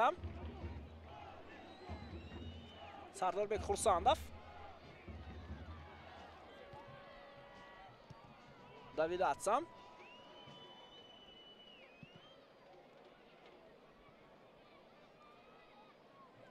Dalil Imomnazarov, David Atsam, Soyip Akimov,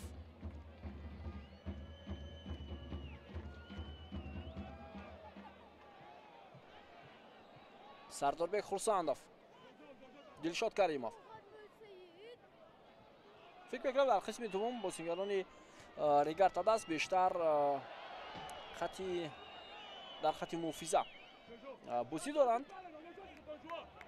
فکر میکنم این چیز برای اونها هم مهم است. البته این بازی برای به دست آوردن جام است. بازی بیشتر فراموش میشه و دست‌ها بیشتر میخوان نتیجه رو به دست بیارن. دلشاد کریموف،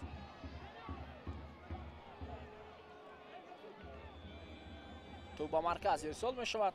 ابراهیم شونخانov، سویپ اکیموف، حمله بازیگران دسته از خط اول به نتیجه. پانی مانوئل توپ را داشته گرفت در زمین ریگارتا دست.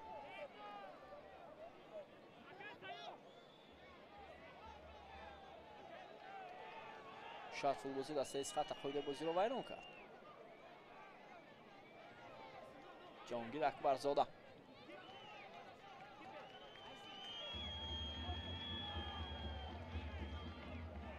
حالا سرزندینوف دعوت میکنند که طبیبان برای کمک به دروازه‌بان دسته ریگارتا دست به میدان آیند.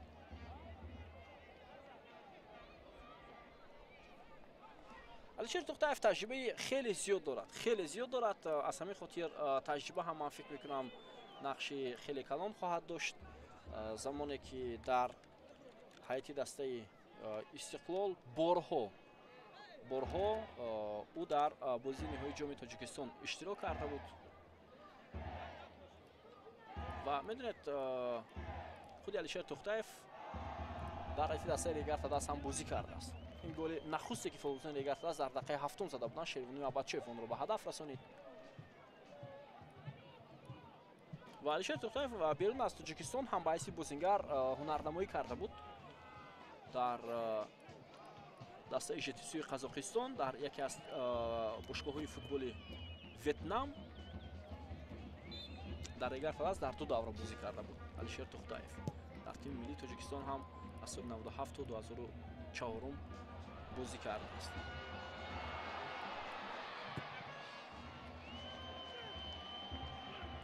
حالا حمله های بازیگران از خط در قسم دوم خیلی زیاد صورت گرفته ایستاده است. اگر بگیم قریب بازیگران ریگارتا دست بدون توپ بازی دارند خطا نمیشود. جهانگیر اکبرزاده،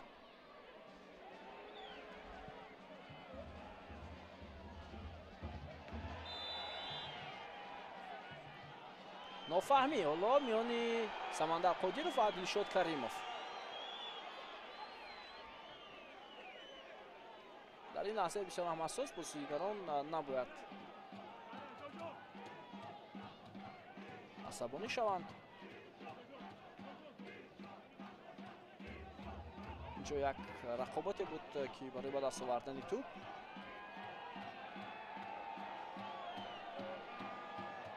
خب باز یک بازیگر دیگر در هیئت دسته از خط آمادگی دارد برای به میدان برآمدن. فوتبالباز رقمی 22 به نظرم. بازیگر رقمی 22 در میدان است. بازیگر رقمی 21 زوجان ترسون به هر صورت حالا میبینیم که یک کدام فوتبالباز در هیئت دسته از خط به میدان میآید.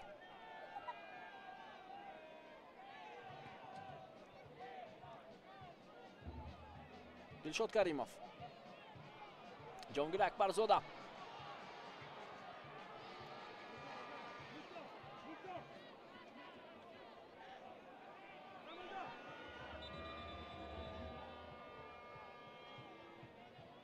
خب حالا ивазшави бозингарон Иброҳим Эшонхонов футболист рақами 17 иваз мешавад ва Зоид Турсунов таҳти рақами 21 ҳоло ба майдон меояд.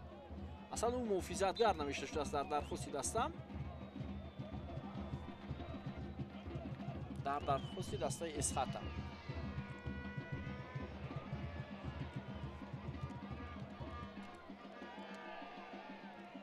мубориза боз ҳам идома мекунад. муқобили футболбозони дигар Тадас.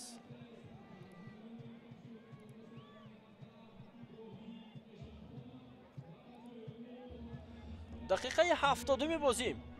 ҳисоб ҳоло ҳам 2-0 ба фоидаи футболбозони дигар Тадас.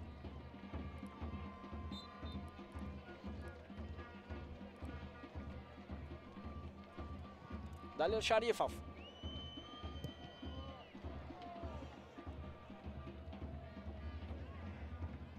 Нозим Бобоҷонов.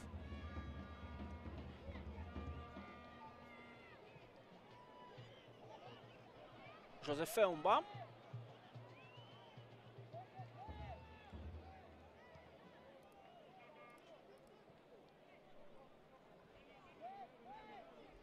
Феунбам. зарбаи сахти ба хати ҳамла ва инҷо албатта ба суруғи ноаниқ. бозингарони Эсхата талош мекунанд барои идома додани ҳамла. ҳоло ҳамларо идома медиҳад Сардорбек Хурсандов ва ҳамлаи дастаи Эсхата бенатиҷа. Сардорбек Хурсандов бозингари 25 солаи ӯзбекистонӣ аст ки дар дастаи Эсхата ҳунарнамоӣ мекунад. қаблан дар чанд дастаҳои футболи Ӯзбекистон бозӣ кардааст. таҷрибаи бозиро дар дастаи Бунёдкор дорад, дар дастаи Турон, Андиҷон. як муддат дар чемпионати Полша ҳам ҳунарнамоӣ кардааст.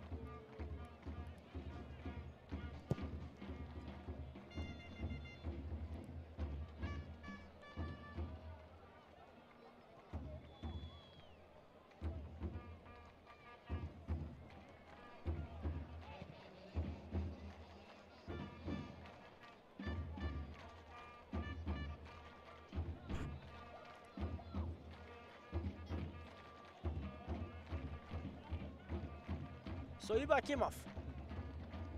Соиб Акимов яке аз бо таҷрибатарин футболбозон дар дастаи Эсхата аст. солҳое ки ӯ дар тими Хуҷанд буд, хеле зиёд дар солҳои зиёд дар дастаи Хуҷанд бозӣ кард.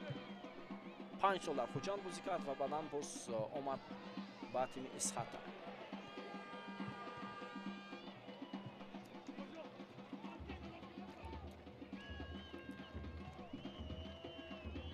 Дилшод Каримов. Нозим Бобоҷонов пас хато аз ҷониби капитани дастаи дигар Тадас. Дилшод Каримов идомаи ҳамлаи дастаи Эсхата, зарба ва чӣ гуна инҷо зарбаи бозингари Эсхата аз паҳлӯи дарвоза берун мешавад.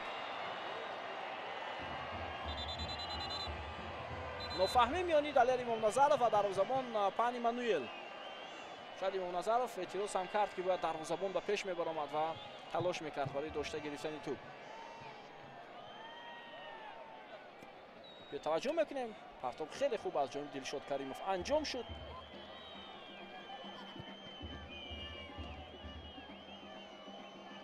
ва зарба бошад аз паҳлӯи дарвоза аз майдон берун гардид. агар футболбозони дигар Тадас ҳоло бозии хуби худро ба намоиш нагузоранд, шояд дақиқаи баъдӣ хеле душвор мешавад барои ин даста, чун дар майдон ҳоло дар қисми дуввум мо танҳо Эсхатаро дида истодем ки бештар ҳунарнамоӣ карда истодааст. Каримов.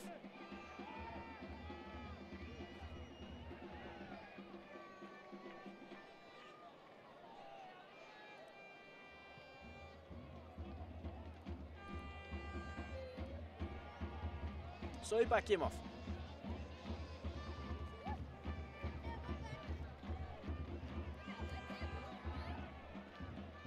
Сардорбек Хурсанов. партоби хеле баланди ӯ.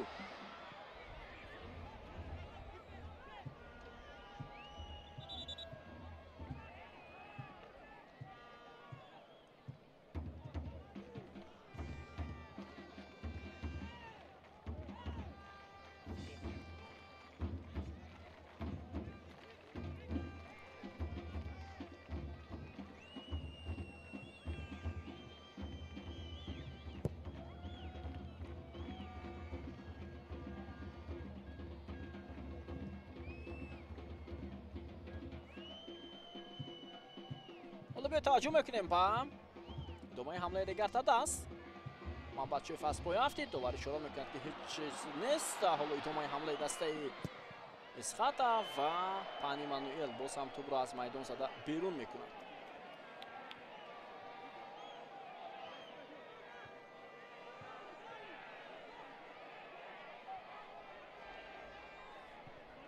دومای حمله بازیگران اسخاتا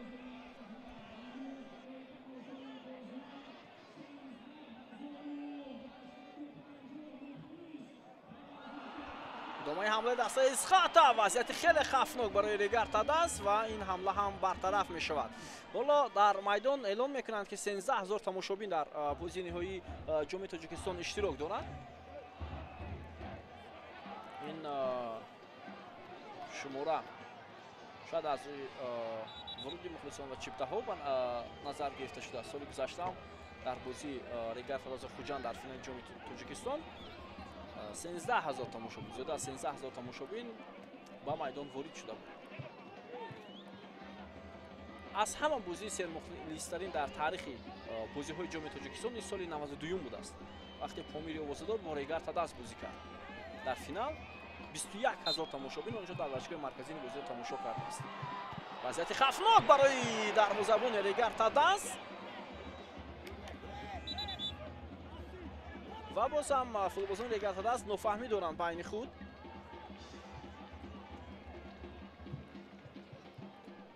به توجه میکنیم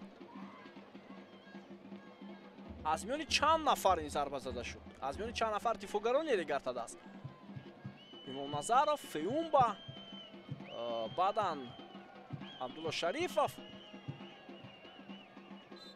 و دعوای همه بازیگران با فیومبا بود که حرکت نکرد در این وضعیت برای برطرف کردن حمله دسته اسخاتا.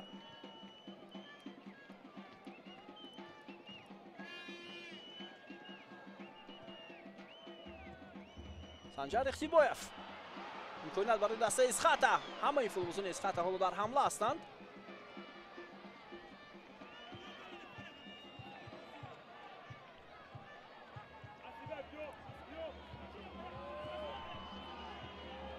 دلشاد کریمов پرتابی با جریمه‌گاه. فوتبالبازان ریگارد تدست توپ رو بیرون میکنند از جریمه‌گاه و یک وضعیت خوب هم هست برای سنجر اختیبایف. مخلصان صدا بلند میکنند که اینجا مقابل سنجر اختیبایف فایده بازی رو ویران کردن ولی وار هست اینجا دوستان عزیز. از مد نظری وار دور نخواهد موند. این گونه لحظه های بحثناک. نازیم باباجانов ادامه حمله ریگارد تدست رو میبینیم. پس به شرف سالم ولی دیر انجام داده شد این پس.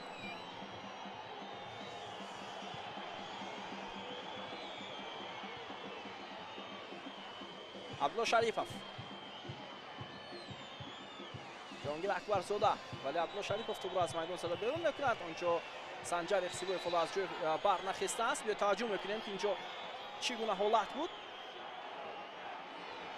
خب از این زاویه میبینیم و حالا هم فکر میکنم هیچ چیزی جدی ویران کردن قاعده بازی به نظر نمیرسد ولی داوران این لحظه رو باز میتوانند خوبتر و بهتر بها دهند.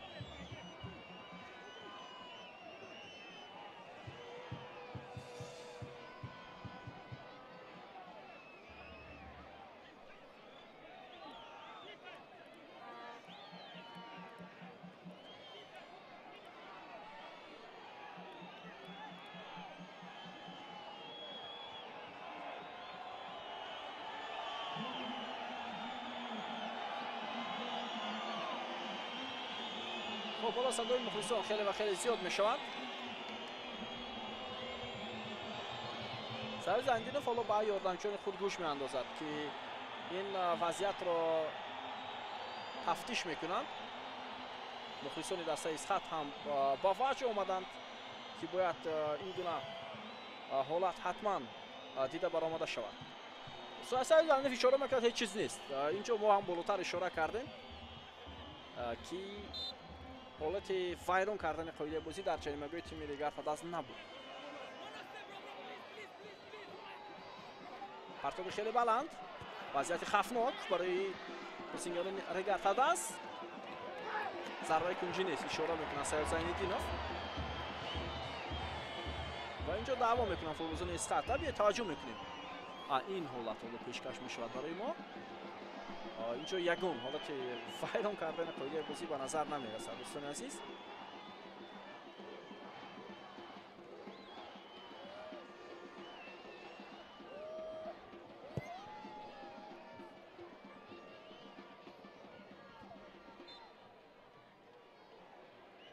ده دقیقه دیگر باقی میماند تا انجام وقتی اساسی رقابت. حساب 2-0 با فایده بازیگران رگارتاداس.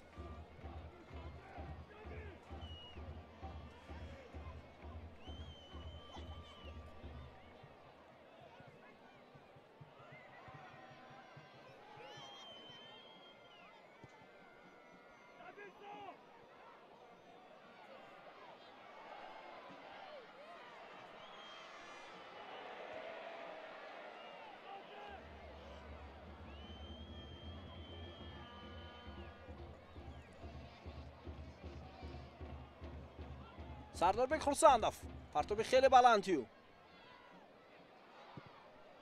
ضربه از مسافه دور ولی خطا می رود.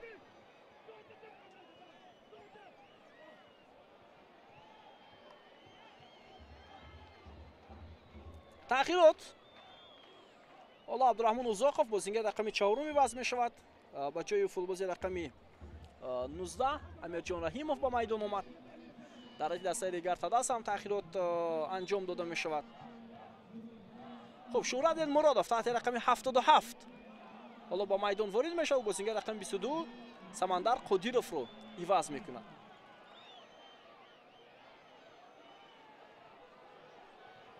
مؤلف گل دوم دسته رگارتاداس عوض می شود.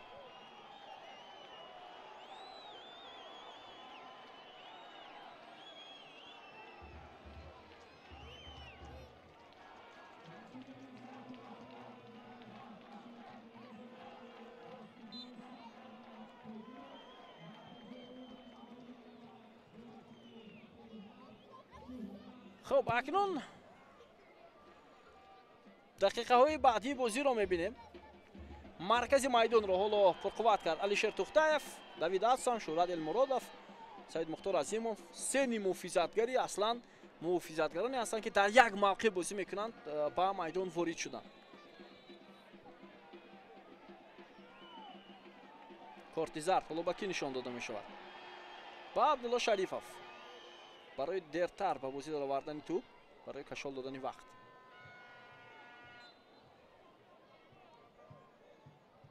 پرتاب عبدالله شریفов. دلشاد کریمов زود توپ رو گرفت. شاید المرادov اندکی پیشتر بازی میکند به نظرم. در همون موقعی که سمندر قدیرov بازی میکرد حالا المرادov و قاعده بازی ویران میشود. مقابل شهرت المرادov کارت زرد با بازیگری رقم 22 دسته اسخاتا نشان داده میشود.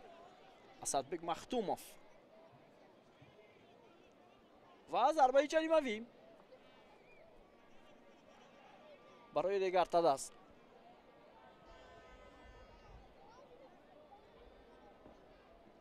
می توانست حمله رو ادامه دهد شهرت المرادov.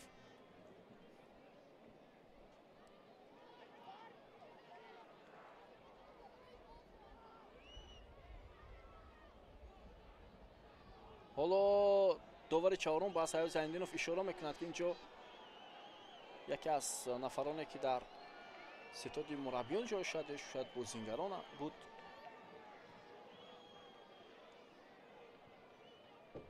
سخنهای قبیح شاید زد، به این خاطر کارت زرد نشان داده می شود.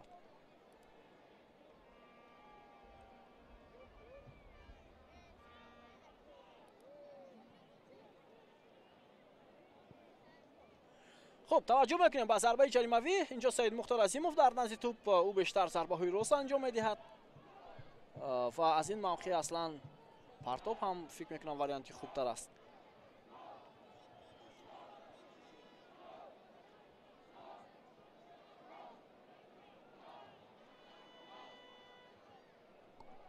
خب یه توجه میکنیم зарбаи Саид Мухтор Азимов ба девори дифои дастаи Эсхата расид.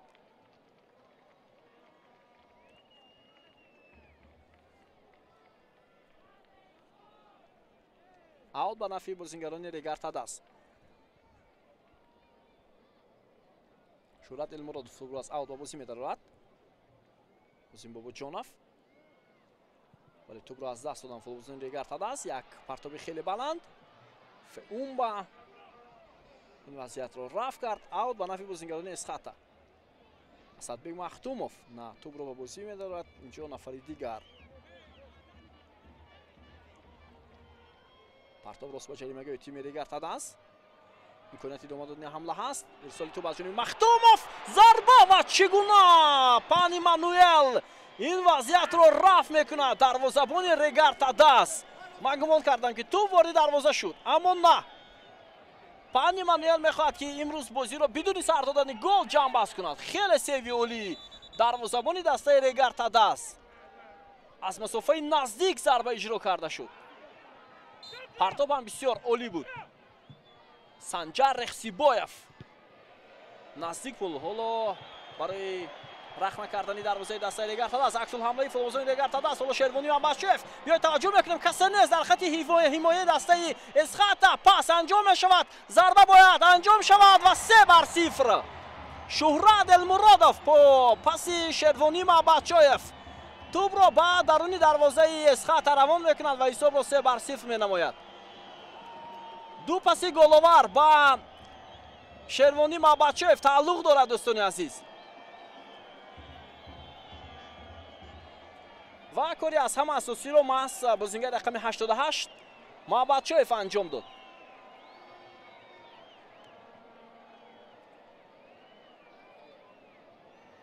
биёед таваҷҷӯҳ мекунем аз ҳамин ҳолат ки ҳама футболбозони Эсхата ба хати ҳамла рафта буданд, дар хати ҳимоя касе боқӣ намонд ва ҳамлаи ҷавоби дастаи Регартадас кор дод. Мабачоев ҳам метавонист худаш зарба иҷро кунад, аммо аз ҳама варианти дурустаро интихоб кард. пас ба Шуҳрат Элмуродов ва Шуҳрат бошад тӯбро ба даруни дарвоза равон кард. Шуҳрат Элмуродов дар нимаи мавсим аз ҳайати дастаи Хуҷанд ба Регартадас пайваста буд. бозингаре ки таҷрибаи бозиро дар ҳайати дастаи наврасони ҷавонони кишвар дорад. иштирокчии ҷоми ҷаҳонии футбол байни наврасони 17-сола дар Бразилия ва ҳамон замон яке аз муҳраҳои асосии тими наврасони кишвар дар миёнаи майдон буд. ҳисоб 3-0. дар бозиҳои ниҳоии ҷоми Тоҷикистон натиҷаҳои ё ҳисобҳои калон хеле ва хеле ман кам ҳам буданд. Мабачоев аз пой меафтад, довар ишора мекунад ки зарбаи ҷаримавӣ. корти зард ҳоло ба муҳофизатгари тими нимуҳофизатгари тими Эсхата нишон дода мешавад. махсусан натиҷаи калон маҳз бо иштироки Регартадас Истиқлол буд соли 2014 вақте Истиқлол бо ҳисоби 5-2 Регартадасро мағлуб кард. ва баъдан соли 2010 финали ҷоми Тоҷикистон Бахтиёр Зарипов ҳам корти зард мегирад. ва соли 2010 Санҷар Рехсибоев ҳам корти зард гирифт. ва мухлисони дастаи Эсхата оҳиста-оҳиста тарки майдон карда истоданд. Эсхата дар бозии имрӯза натавонист муваффақ шавад. соли 2010 вақте Истиқлол бо ҳисоби 5-0 Хуҷандро мағлуб кард. соли 2004 Парвоз дастаи он вақт Уротипаро бо ҳисоби 5-0 шикаст дода буд. Хуҷанд соли 2002 Хатлонро дар финал бо ҳисоби 3-0 шикаст дод. Регартадас Варзобро соли 2001, Хатлон дастаи Хуҷандро соли 97 ва ин ҳисобҳои калоне буданд ки дар финали ҷоми Тоҷикистон иттифоқ афтоданд.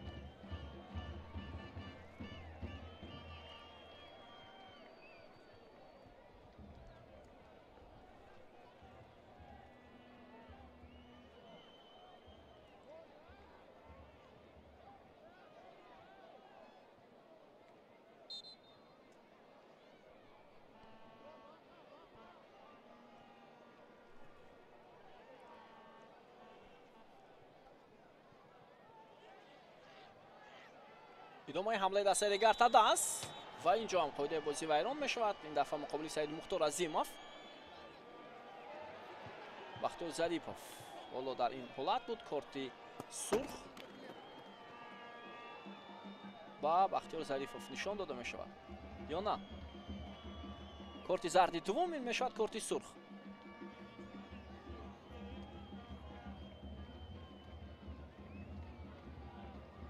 حالا در دقیقه 90 رقابت حملگری دسته اسخط کارت زرد دوم میگیرد و میدان رو ترک میکند. اشاره میکند که نرسیده است با بازیگری دسته ریگارتاد است، ولی جانب توپ هم تلاش نکرد.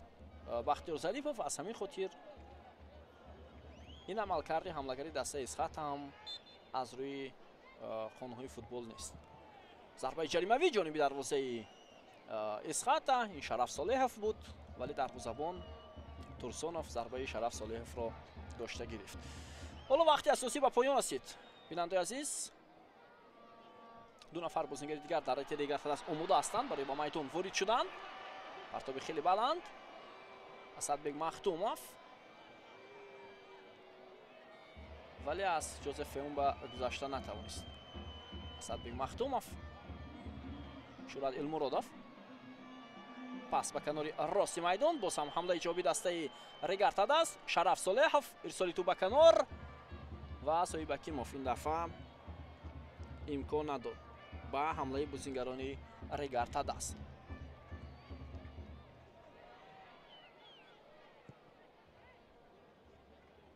نازیم باباجانов، عثمان قاسم و کвадво фримпонг حالا آمادگی دیده ایستادند. برای من اصلا بسیار عجیب هم بود که چرا کвадво фримпонг در بازی امروز عموما استفاده نشد. دلیر امام نظرов، شوراد المرادов، یک فرصت دیگر و 4-0 گل چهارم ریگارتاد است و باز هم شهرت المرادов دوبل در حساب شهرت المرادов در بازی امروز و فکر میکنم این نقطه نهایی است.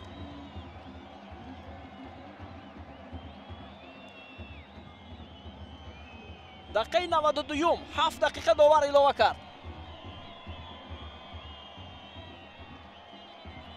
حالا جانب مخلصان دسته ریگارتاد است میرود و اسم خود را جانب آنها اشاره میکنند. من شهرت المرادов هستم. این بسیار یک تغییراتی خوب از جانب علیشیر توختایف بود. المرادов در قسم دوم با میدان آمد و دو دفعه البته موفق شد. پس از جانب دلیر امام نظرов امکانی پس به شرف صالحov هم بود، ولی شهرت المرادов که موقعیت بسیار خوب داشت ضربه زد. دروازه‌بان اسخط ضربه را داشته هم نتوانست. 4-0.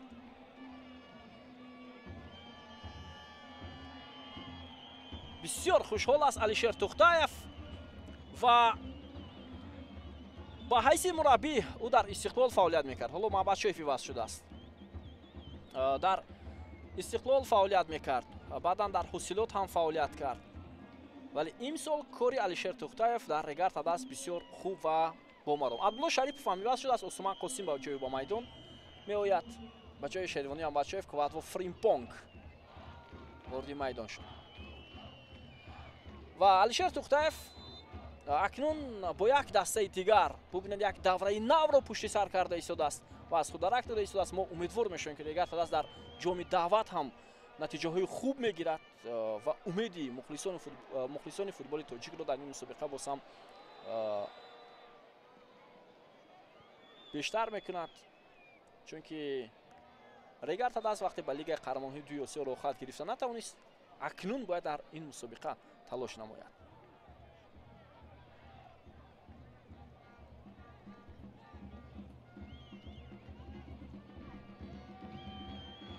شهرت المرادов مؤلف دو گلی دسته ریگارتاد است، ولی امروز در بازی دسته ریگارتاد است که بهترین بوده میتواند مثلا از دسته غالب معین میکنند بهترین فوتبالباز رو.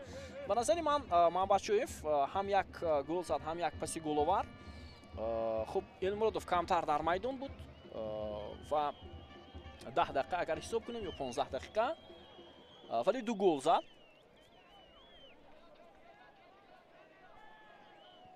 میبینیم که در مراسم جایزه سپاری کدام نفر رو بهتر میدونند.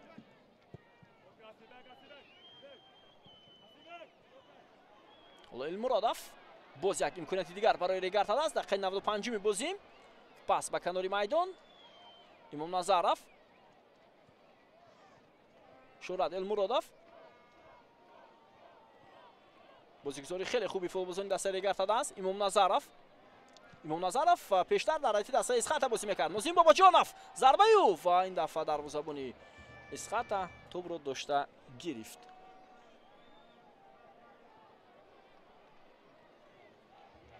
ҷаҳонгир Акбарзода, партоби баландию, вале хато буд ин ирсоли тӯб ба Асадбек Махтумов. баъд аз поёни ин рақобат маросими ҷоизасупорӣ ба дастаҳо баргузор мешавад, вале дар асл бояд аҳсан ҳам гуфт ба Исхата ки то ба ин марҳила расид. дастаҳои пурқувватро шикаст дод Исхата. Бобоҷонов, Шараф Солеҳов, ҳатто ба бозии ниҳоии ҷоми Тоҷикистон расидан ҳам кори осон нест. 21 сентябр бозии дастаҳоро боз мебинем дар доираи бозии даври 17 чемпионати мамлакат дар ҳамин майдон ва мебинем ки он ҷо дастаҳо ба чӣ натиҷа ноил мешаванд. албатта ба бозии финалӣ махсус омода мешаванд. ҳоло имконият барои Нозим Бобоҷонов. бия таваҷҷӯҳ мекунем ба ин фурсат. зарбаи Нозим ва 5-0 ва футболбозони Регарта Даст тими Исхатаро торумор карданд дар финали ҷоми Тоҷикистон. 5-0 Регарта Даст ҳеҷ гоҳ бо чунин натиҷаи калон дар финали ҷоми Тоҷикистон ғалаба накардааст.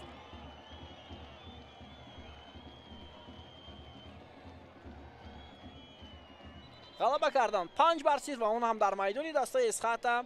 ин кори осон набуд ва се голи ахири худро дар лаҳзаҳои поёнии рақобат ба ҳадаф расониданд футболбозони тими Регарта Даст. ин голи Шӯюрат Элмуродовро барои мо шумо пешкаш мекунем. ин голи чаҳорум аст. вале мо голи Нозим Бобоҷоновро мунтазир будем. Квадро Фримпонг,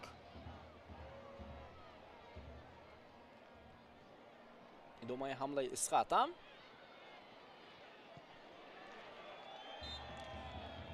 ва садои штаки довар дӯстони арҷманд аз поёни бозии дастаҳои Регарта Даст ва Исхата дарак медиҳад.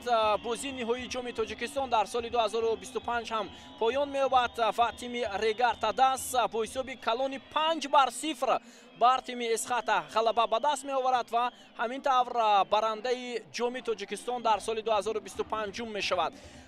ва бубинед дар таърихи баргузории ҷоми Тоҷикистон Регарта Даст ҳамеша ҳамон дафъае ки ҷоми Тоҷикистонро гирифтааст соли дуввум паи ҳам онро боз ҳам фатҳ кардааст ва ин таърих боз такрор меёбад барои Регарта Даст ва ин дафъа онҳо Исхатаро тавонистанд ки бо ҳисоби калони 5-0 шикаст бидиҳанд. ва соли гузашта ҳам ғалаба карда буд Регарта Даст, вале он ҷо бар дастаи Хуҷанд пирӯз шуд бо ҳисоби 2-1. ин дафъа бошад бар тими Исхата даст боло шуд Регарта Даст. табрик мегӯем дастаи Регарта Дастро бо ин ғалабаи бузурги худ дар финали ҷоми Тоҷикистон ва ҳаводорони ин дастаро ҳам табрик мекунем. ва Исхата албатта аҳсан мегӯем, нобас аз он ки ҳисоби калон буд. Исхата то ба ин марҳила расид. онҳо талош карданд, кӯшиш карданд, вале ин аввалин бор буд барои бошгоҳи футболи Исхата ки дар бозии ниҳоии ҷоми Тоҷикистон иштирок карданд. умедвор ҳастем ки бо ин бохт футболбозони Регарта Даст рӯ афдода намешаванд ва барои мавсимҳои оянда мубориза мебаранд барои ба даст овардани ҷом ва боз барои беҳтар кардани натиҷаҳои худ. албатта буданд дастаҳое ки дар таърихи футболи кишвар як маротиба то ба финали ҷоми Тоҷикистон рафтанд, вале ҳоло арзи ҳастӣ намекунанд. яке аз онҳо ин дастаи Кӯкдош аз ноҳияи Рӯдаки соли 2022 онҳо то ба финал рафтанд зери роҳбарии Тоҳир Муъминов, вале баъдан даста бубинед соли гузашта барҳам хурд. солҳои пеш ҳам буданд чунин дастаҳое ки то ба финал рафтанд, вале дигар вуҷуд надоранд. аз ҷумла яке аз дастаҳои маъруфи Хима буд агар хато накунам, ки ин даста ҳам дигар барҳам хурд ва боз дастаҳои камбаҳо ҳам буданд ки то ба бозии ниҳоии ҷоми Тоҷикистон мерафтанд. аз ҷумла чанд сол пештар ҳосилоти Фархор соли 2016 то ба финал рафт, вале онҷо аз рӯи зарбаҳои пеналти аз истиқлол мағлуб шуда буд. вақте дастаро маҳмаҷон ҳабибуллоев роҳбарӣ мекард. Ва акнун Регар Тадас барандаи 8 каратаи ҷоми Тоҷикистон шуд. бори аввал мавсими 2000-2001, 2001-2002, баъдан солҳои 2005, 6, 11, 12, 24 ин даста ғолибият ба даст овард дар бозии ниҳоии ҷоми Тоҷикистон. Ва албатта баъд аз истиқлол ки 10 карат ҷоми Тоҷикистон ба даст овардааст, Регар Тадас тими дуввум аст ки шумораи зиёди ҷомро ба даст овардааст. Ва ҳамчунин Регар Тадас 7 карат чемпиони Лигаи олии футболи Тоҷикистон ҳам ҳаст. дӯстони азиз, ва ин шодиву хурсандии футболбозони Регар Тадас ҳамроҳ бо мухлисонашон ки имрӯз дар вардишгоҳ қарор доранд ва ба хотири дастгирии даста аз шаҳри Турсунзода ба шаҳри хуҷанди бӯстонӣ рафтанд. Регар Тадас ҳамчунин борҳо боз дар финали ҷоми Тоҷикистон мағлуб шудааст. охирин боре ки даста мағлуб шуда буд соли 2019 буд аз тими Истиқлол, он ҳам аз рӯи зарбаҳои пеналти. вале Регар Тадас ин як дастае ҳаст ки ҳамеша дар ҷомҳои кишвар мубориза мебарад ва натиҷаҳои хуб ҳам ба даст меоварад. хуб бубинед, Шервонӣ Мамбатшоев, Самандар Қодиров, Шӯҳрат Элмуродов, Тудафа ва Нозим Бобоҷонов муаллифи голҳо шуданд. инҷо бубинед онҳое ки саҳм доштанд дар ин муваффақият, махсусан Алишер Тухтаевро ҳоло рӯи даст мебардоранд. омори бозии даста бораи шумо пешкаш мешавад. аз рӯи омор идора кардани туп Исхата бартарӣ дошт. зарбаҳо 13-11, зарбаҳои рост 9/5 ба фоидаи Регар Тадас, зарбаҳои кунҷӣ 0/5. ягон зарбаи кунҷӣ бозигарони Регар Тадас кор накарданд дар бозии имрӯза. хеле аҷиб ҳам аст ва даста тавонист муваффақ шавад дар бозии ниҳоии ҷоми Тоҷикистон. ва акнун гулчини беҳтарин лаҳзаҳои ин бозиро барои шумо пешкаш мекунем дӯстони азиз. аз оғоз то анҷом ва 5 голро ҳам ҳоло манзури мо ву шумо мекунанд. биё таваҷҷӯҳ мекунем. оғози рақобат барои Регар Тадас хеле ва хеле хуб буд, махсусан ҳамон партоби Далер Имомназаров ки тӯбро ба даруни дарвоза кард. Шервонӣ Мамбатшоев, Далер Имомназаров ҳам яке аз беҳтарин бозигарон дар вохӯри имрӯз аст, чунки ду паси головар анҷом дод ин футболбоз. паси аввалаш маҳз ба Шервонӣ Мамбатшоев тааллуқ дошт ки баъдан Шервонӣ тавонист тӯбро ба даруни дарвозаи Исхата равон кунад. ин зарба дар дақиқаи 7 рақобат ба қайд гирифта шуд ва баъдан голи дуввуми дастаи Регар Тадасро ҳам боз Далер Имомназаров ташкил кард. паси ӯ ба ҷаримагоҳ Шервонӣ Мамбатшоев ва ирсоли тӯб буд. баъдан зарбаро иҷро кард худи Самандар Қодиров, легионери Ӯзбекистони ин даста, ва тими Регар Тадас пешсаф шуд дар дақиқаи 20 рақобат. дар дақиқаи 21 будааст. қисми аввал бо ҳисоби 2-0 ҷамъбаст шуд ва дар қисми дуввум аз рӯи бозӣ бартарӣ нишон доданд футболбозони дастаи Исхата, вале ин ба онҳо имкон надод барои голҳои ҷавобӣ задан барои футболбозони Исхата. дар қисми аввал имкониятҳо доштанд, чанд имконият, вале хеле зиёд заҳмат кашид. Санҷар Ихсибоев талошҳои хеле зиёд ҳам кард ин футболбоз, аммо муваффақ шуда натавонист. яке аз он имкониятҳое ки ӯ дошт маҳз ҳамин фурсат буд ки ҳам ҳамларо анҷом дод, ҳам бозингарони тими ҳарифро гузашт, вале зарбаашро футболбозон баргардониданд дар ҳамин ҳолат. умуман Исхата дар қисми дуввум фурсатҳои зиёд дошт, ва шояд як ҳамлагари моҳир намерасид, шояд як нимуҳофизатгаре ки пасҳои охиринро анҷом диҳад намерасид барои ин даста, то тими Регар Тадас муваффақ шавад. вале нобаст аз ин ҳам дастаи Регар Тадас бартарии худро нишон дод ва ин ҳамон лаҳзае буд ки баъд аз ҳисоби 2-0 имконияти хеле хуб пайдо шуд барои футболбозони тими Исхата. ду дафъа пай ҳам, аммо он бенатиҷа поён ёфт.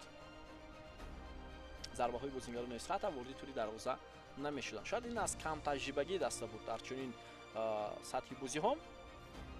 ва баъдан дар лаҳзаҳои охирин вақте тамоми футболбозони дастаи Схата ба ҳамла мерафтанд, тӯбро Шервони Мамбатчоев гирифт, ҳамлаи ҷавоби дастаро оғоз кард. Паси Шервони Мамбатчоев ба Шӯҳрат Илмуродов, ки чанд лаҳза пештар ба майдон омода буд, бо голи севуми даста анҷом ёфт. Ҳисоб 3-0 шуд ва ин ба ҳар сурат то як андоза нуқтаи охирин ҳам буд барои бозии имрӯза, голи севуми Шӯҳрат Илмуродов. вале баъдан боз футболбозони Регардадаст пас аз ин ду имконияти дигар пайдо карданд ва онро ҳам бо гол анҷом доданд. онҷо ҳам Шӯҳрат Илмуродов муаллифи голи чаҳоруми дастаи Регардадаст шуд.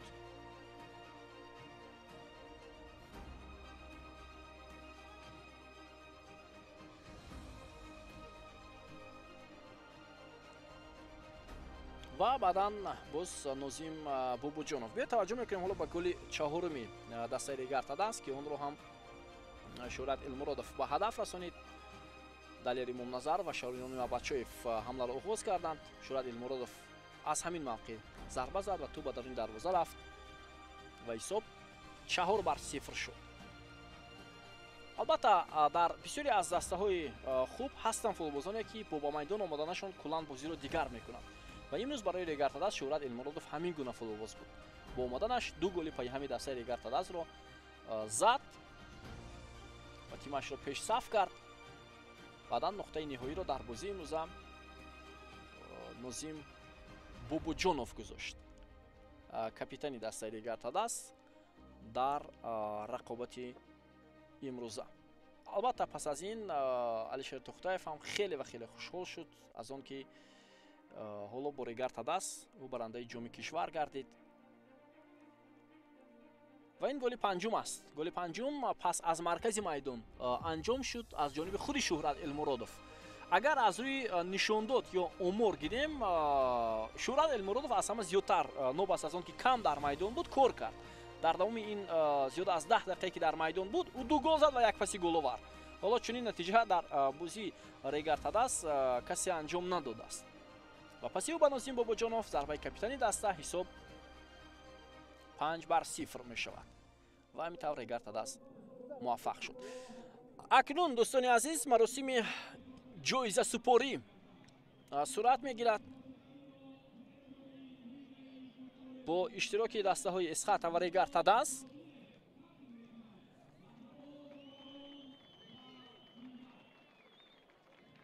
сараввал ба ҳайати доварон ба назарам ҷоизаҳои Федератсияи футболи кишвар тақдим карда мешавад. инҷо дар қатори меҳмонҳои фахрии маросими имрӯза қарор доранд раиси вилояти суғд Раҷаб Аҳмадзода, хуб баъдан ноибони президенти Федератсияи футболи кишвар, муовини кумитаи ҷавонон ва варзиши назди ҳукумати ҷумҳурии Тоҷикистон, хуб раиси шаҳри Хуҷанд, котиби генералии кумитаи миллии олимпии кишвар қарор доранд ва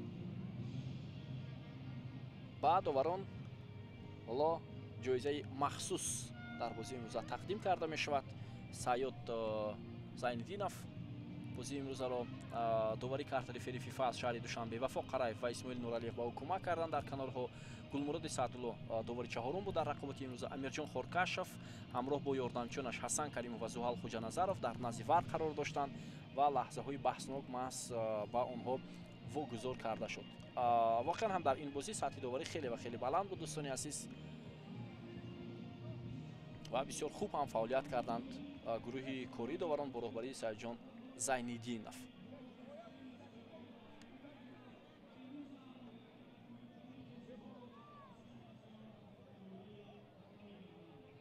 ҷоми Тоҷикистон боз ҳам ба шаҳри Турсунзода меравад.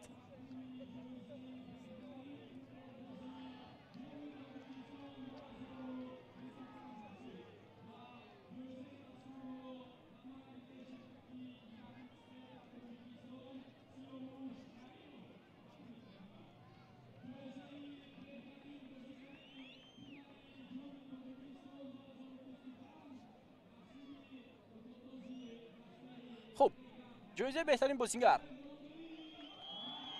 خب جایزه بهترین بازیگر طور خودی من هم اشاره کردم به شیروانی مابدشویف داده می شود. من تخمین کرده بودم البته این رو شیروانی مابدشویف که اینک 90 دقیقه در میدان بود، یک گل و یک پاس گل‌آور انجام داد و با جایزه بهترین فوتبالبازی این واخوری قدردانی کرده شد.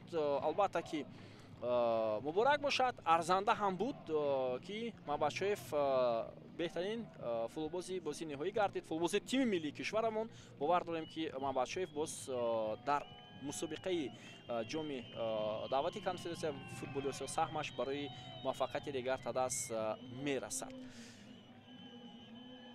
و حالا تبریک میکنم فوتبالبازی ریگارد دست این بازیگری تیم رو و گفتیم در میانه موسم او برای ریگارد دست آمد و در مدت کوتاه الکی یک مهره اساسی، یک فوتبالبازی اساسی دسته ریگارد دست شد. بسیار خوب هم بود.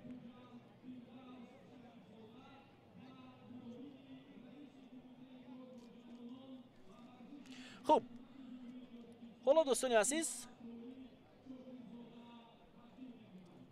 اینک با بازیگران دسته اسخاتا حالا مدال های نقره جام تاجیکستان تقدیم کرده می شود و احسن باید گفت با تیم ریگارد دست نو بسته از آن که باخت داشتند، باخت کلان هم بود، ولی این دسته تو به همین مرحله خیلی دوره های مشکل رو پشت سر کرد و آمد تو به بازی نهایی. واقعا هم اسخاتا دسته نظر به دیگر تیم های فوتبال کشورمون در این سطح در این بازی ها تجربه کمتر دارد و من فکر میکنم این یک می شود برای اسخاتا برای من بعدا دسته البته این باخت می شود یک تجربه خیلی کلان و امیدوار هستیم که با این نه رهبریت دسته اسخاتا نه مربیان و نه مخلصان این دسته رو افتاده نمی شوند و نتیجه های خوبی دسته اسخاتا رو ما حتما بعدا در لیگ اولی در مسابقه های سال آینده خواهیم دید، چون که با میدان آمدنی با صحنه آمدنی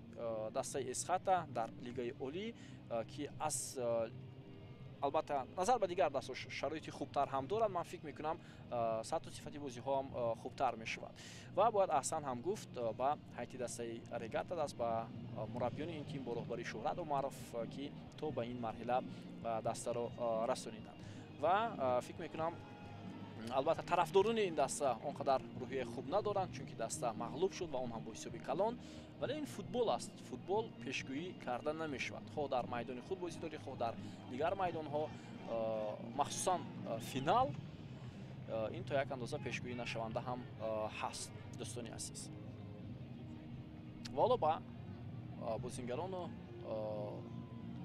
مربیان مدال ها تقدیم کرده می شود و همچنین بعد از اسخاتا مبلغ 40,000 سومانی مکافات از جانب فدراسیون فوتبال کشور تقدیم کرده می شود. 40,000 سومانی چند روز پیشتر وقتی رئیس ولایت سوخ رجب احمدزاده هیئت بازیگران ریگارد دست رو به حضور پذیرفته بودند، 100,000 سومانی تحفه برای رفتن تو به فینال. فکر میکنم حالا این یک مبلغ خوب هم هست که اسخاتا با دست آورد. 100,000 سومانی برای برآمدن به فینال و 40,000 سومانی باشد مکافات برای زینه دوم در جام تاجیکستان. این هوسمندی بسیار خوب هم هست و من امیدوار میشوم که ریگارد از اینک بوری دوم پای هم موفق میشود. از جانب حکومت شهر ترسونزاده هم قدردانی کرده میشود، هرچند سرپرست اساسی دسته ریگارد از این کارخانه آلومینی تاجیک هست، ولی دستم شهر ترسونزاده رو معرفی میکنم. وقتی اخیر البته باید توجه از جانب مقامات اجرایی حکومت دولتی شهر ترسونزاده هم به این دسته روان کرده شود و فکر میکنم بعد از این پیروزی حتما باید از جانب مقامات اجرایی حکومت دولتی شهر ترسونزاده هم این دسته قدردانی شود، چون که آنها شهر ترسونزاده رو در این مسابقه در این بازی حساس معرفی هم کردند. اصلا باید گفت با هیئت بازیگران ریگارد دست، با مربیان، با مدیران باشگاه فوتبال ریگارد دست که دسته در یک حالت بسیار بد قرار داشت و در حال با توجه رهبریت این دسته، با توجه کارخانه آلومینی تاجیک و همچنین تالکو این دسته دوباره احیا شد و حالا ببینید به سطح نو برآمده است. الکی در یک مدت کوتاه تیم ریگارد دست با мусобиқаҳои сатҳи бошгоҳии осиё дубора баргашт, ин як падидаи нав аст ва умедвор мешавем ки ин раванди кор дар Регартадаст идома мекунад ва боз натиҷаҳои баландро Регартадаст берун аз Тоҷикистон ба даст меоварад. Албатта вақте ҳама якҷо мешаванд, роҳбарият, мураббиён, футболбозон, мухлисон, он вақт натиҷа ҳам фикр мекунам ба даст меояд ва мо мутмаин ҳастем ки ин раванд идома мекунад, чунки бубинед дар Регартадаст бозингароне ҳастанд ки аз мактаби футболи ин шаҳр ҳастанд, мураббиёне ки дар худи Турсунзода ҳастанд аслан ҳоло як узви асосии ситоди мураббиёни Алишер Тухтаев мебошанд, хоҳ Фаррух Чориев, хоҳ Фарход Холбеков, хоҳ Абдулло Умарбоев ки солҳои охир дар ин даста фаъолият мекунад ва хоҳ нафарони дигар ки саҳм доранд дар муваффақияти ин даста. Вале аз ҳама муҳимтараш бояд гуфт ки таваҷҷӯҳи роҳбарияти ҳамин даста хеле ва хеле калон аст ва ин даста баргашт боз ба сатҳи нав ва умедвор мешавем ки боз ҳам бо пурқувват шудани даста рақобатҳо хеле ва хеле зиёдтар мешавад ва тими Регартадаст метавонад натиҷаҳои хубтар ҳам ба даст оварад дар футболи кишвар. Ҳоло ба дастаи Регартадаст маблағи ҷоизавӣ 60 000 сомонӣ барои муваффақият дар финал ва ҳамчунин ҷоми Тоҷикистон тақдим карда мешавад. Бори 8-ум Регартадаст барандаи ҷоми кишварамон шуд. Дар таърихи худ ин натиҷаи хеле хуб аст барои ин дастаи футболи кишварамон ва ҳоло акнун ҷоми Тоҷикистон ба капитани дастаи Регартадаст тақдим карда мешавад. Муборак бошад ба тамоми футболбозону мураббиёну роҳбарияти даста ва мухлисони ашади ин тим ки ҳоло шояд баъзе онҳо ба шаҳри Хуҷанд рафта натавонистанд ва тавассути оинаи нилгун ин бозиро тамошо доранд ва хушҳол ҳам ҳастанд аз муваффақияти тими дӯстдоштаашон. ҳоло ҷоми Тоҷикистон ба капитани дастаи Регартадаст тақдим карда мешавад ва фазои тантанавӣ, албатта ҷашни ин муваффақият барои дастаи Регартадаст шурӯъ хоҳад шуд. биёед мутаваҷҷӯҳ мешавем.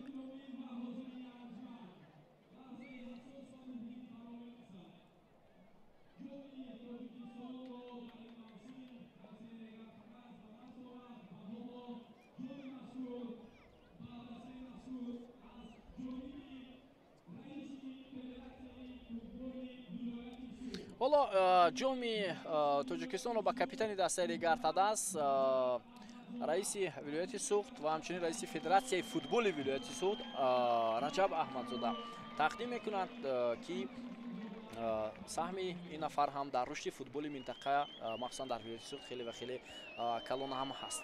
Ва ҳоло албатта ҷом тақдим мешавад ба бозингарони дастаи Регартадаст ва ҷашни бошукӯҳи ба даст овардани ҷоми кишвар аз сӯи футболбозони дастаи Регартадаст дар майдони 20-солагии истиқлолияти Тоҷикистон дар шаҳри Хуҷанд хеле ва хеле хуб дар сатҳи баланд сурат мегирад. Регартадаст имсол ҳам пайҳам ду маротиба соҳиби ҷоми Тоҷикистон шуд ва ин дафъа онҳо дар финал тими Эсхатаи шаҳри Хуҷандро мағлуб карданд. Бори дуввум соли гузашта ҳам онҳо ғалаба карданд ва имсол ҳам, яъне бори дуввум даста тавонист муваффақият ба даст оварад. Ва ҳоло албатта акси хотиравӣ гирифта мешавад бо ҳайати дастаи ғолиб Регартадаст ва бо ҳамин ҷоми Тоҷикистон дар мавсими имсола ба поён мерасад. дӯстони азизу арҷманд, гузориши мустақими мо ҳам ҳоло поён меёбад аз варзишгоҳи 20-солагии истиқлолияти Тоҷикистон дар шаҳри Хуҷанд. ҳайати техникии шабакаи телевизиони варзиш ва ман Шорих Бобо Хулмурзода ин гузоришро барои шумо таҳия ва пешниҳод кардем. мухлиси дастаҳои футболи кишвар бошед. рақобатҳои лигаи олӣ идома мекунад ва мо ҳатман боз рақобатҳои бошгоҳҳои футболи кишварро дар сатҳи Осиё ҳам мунтазир хоҳем буд. сеҳатманду пирӯз бошед то гузоришҳои навбатӣ. хайр.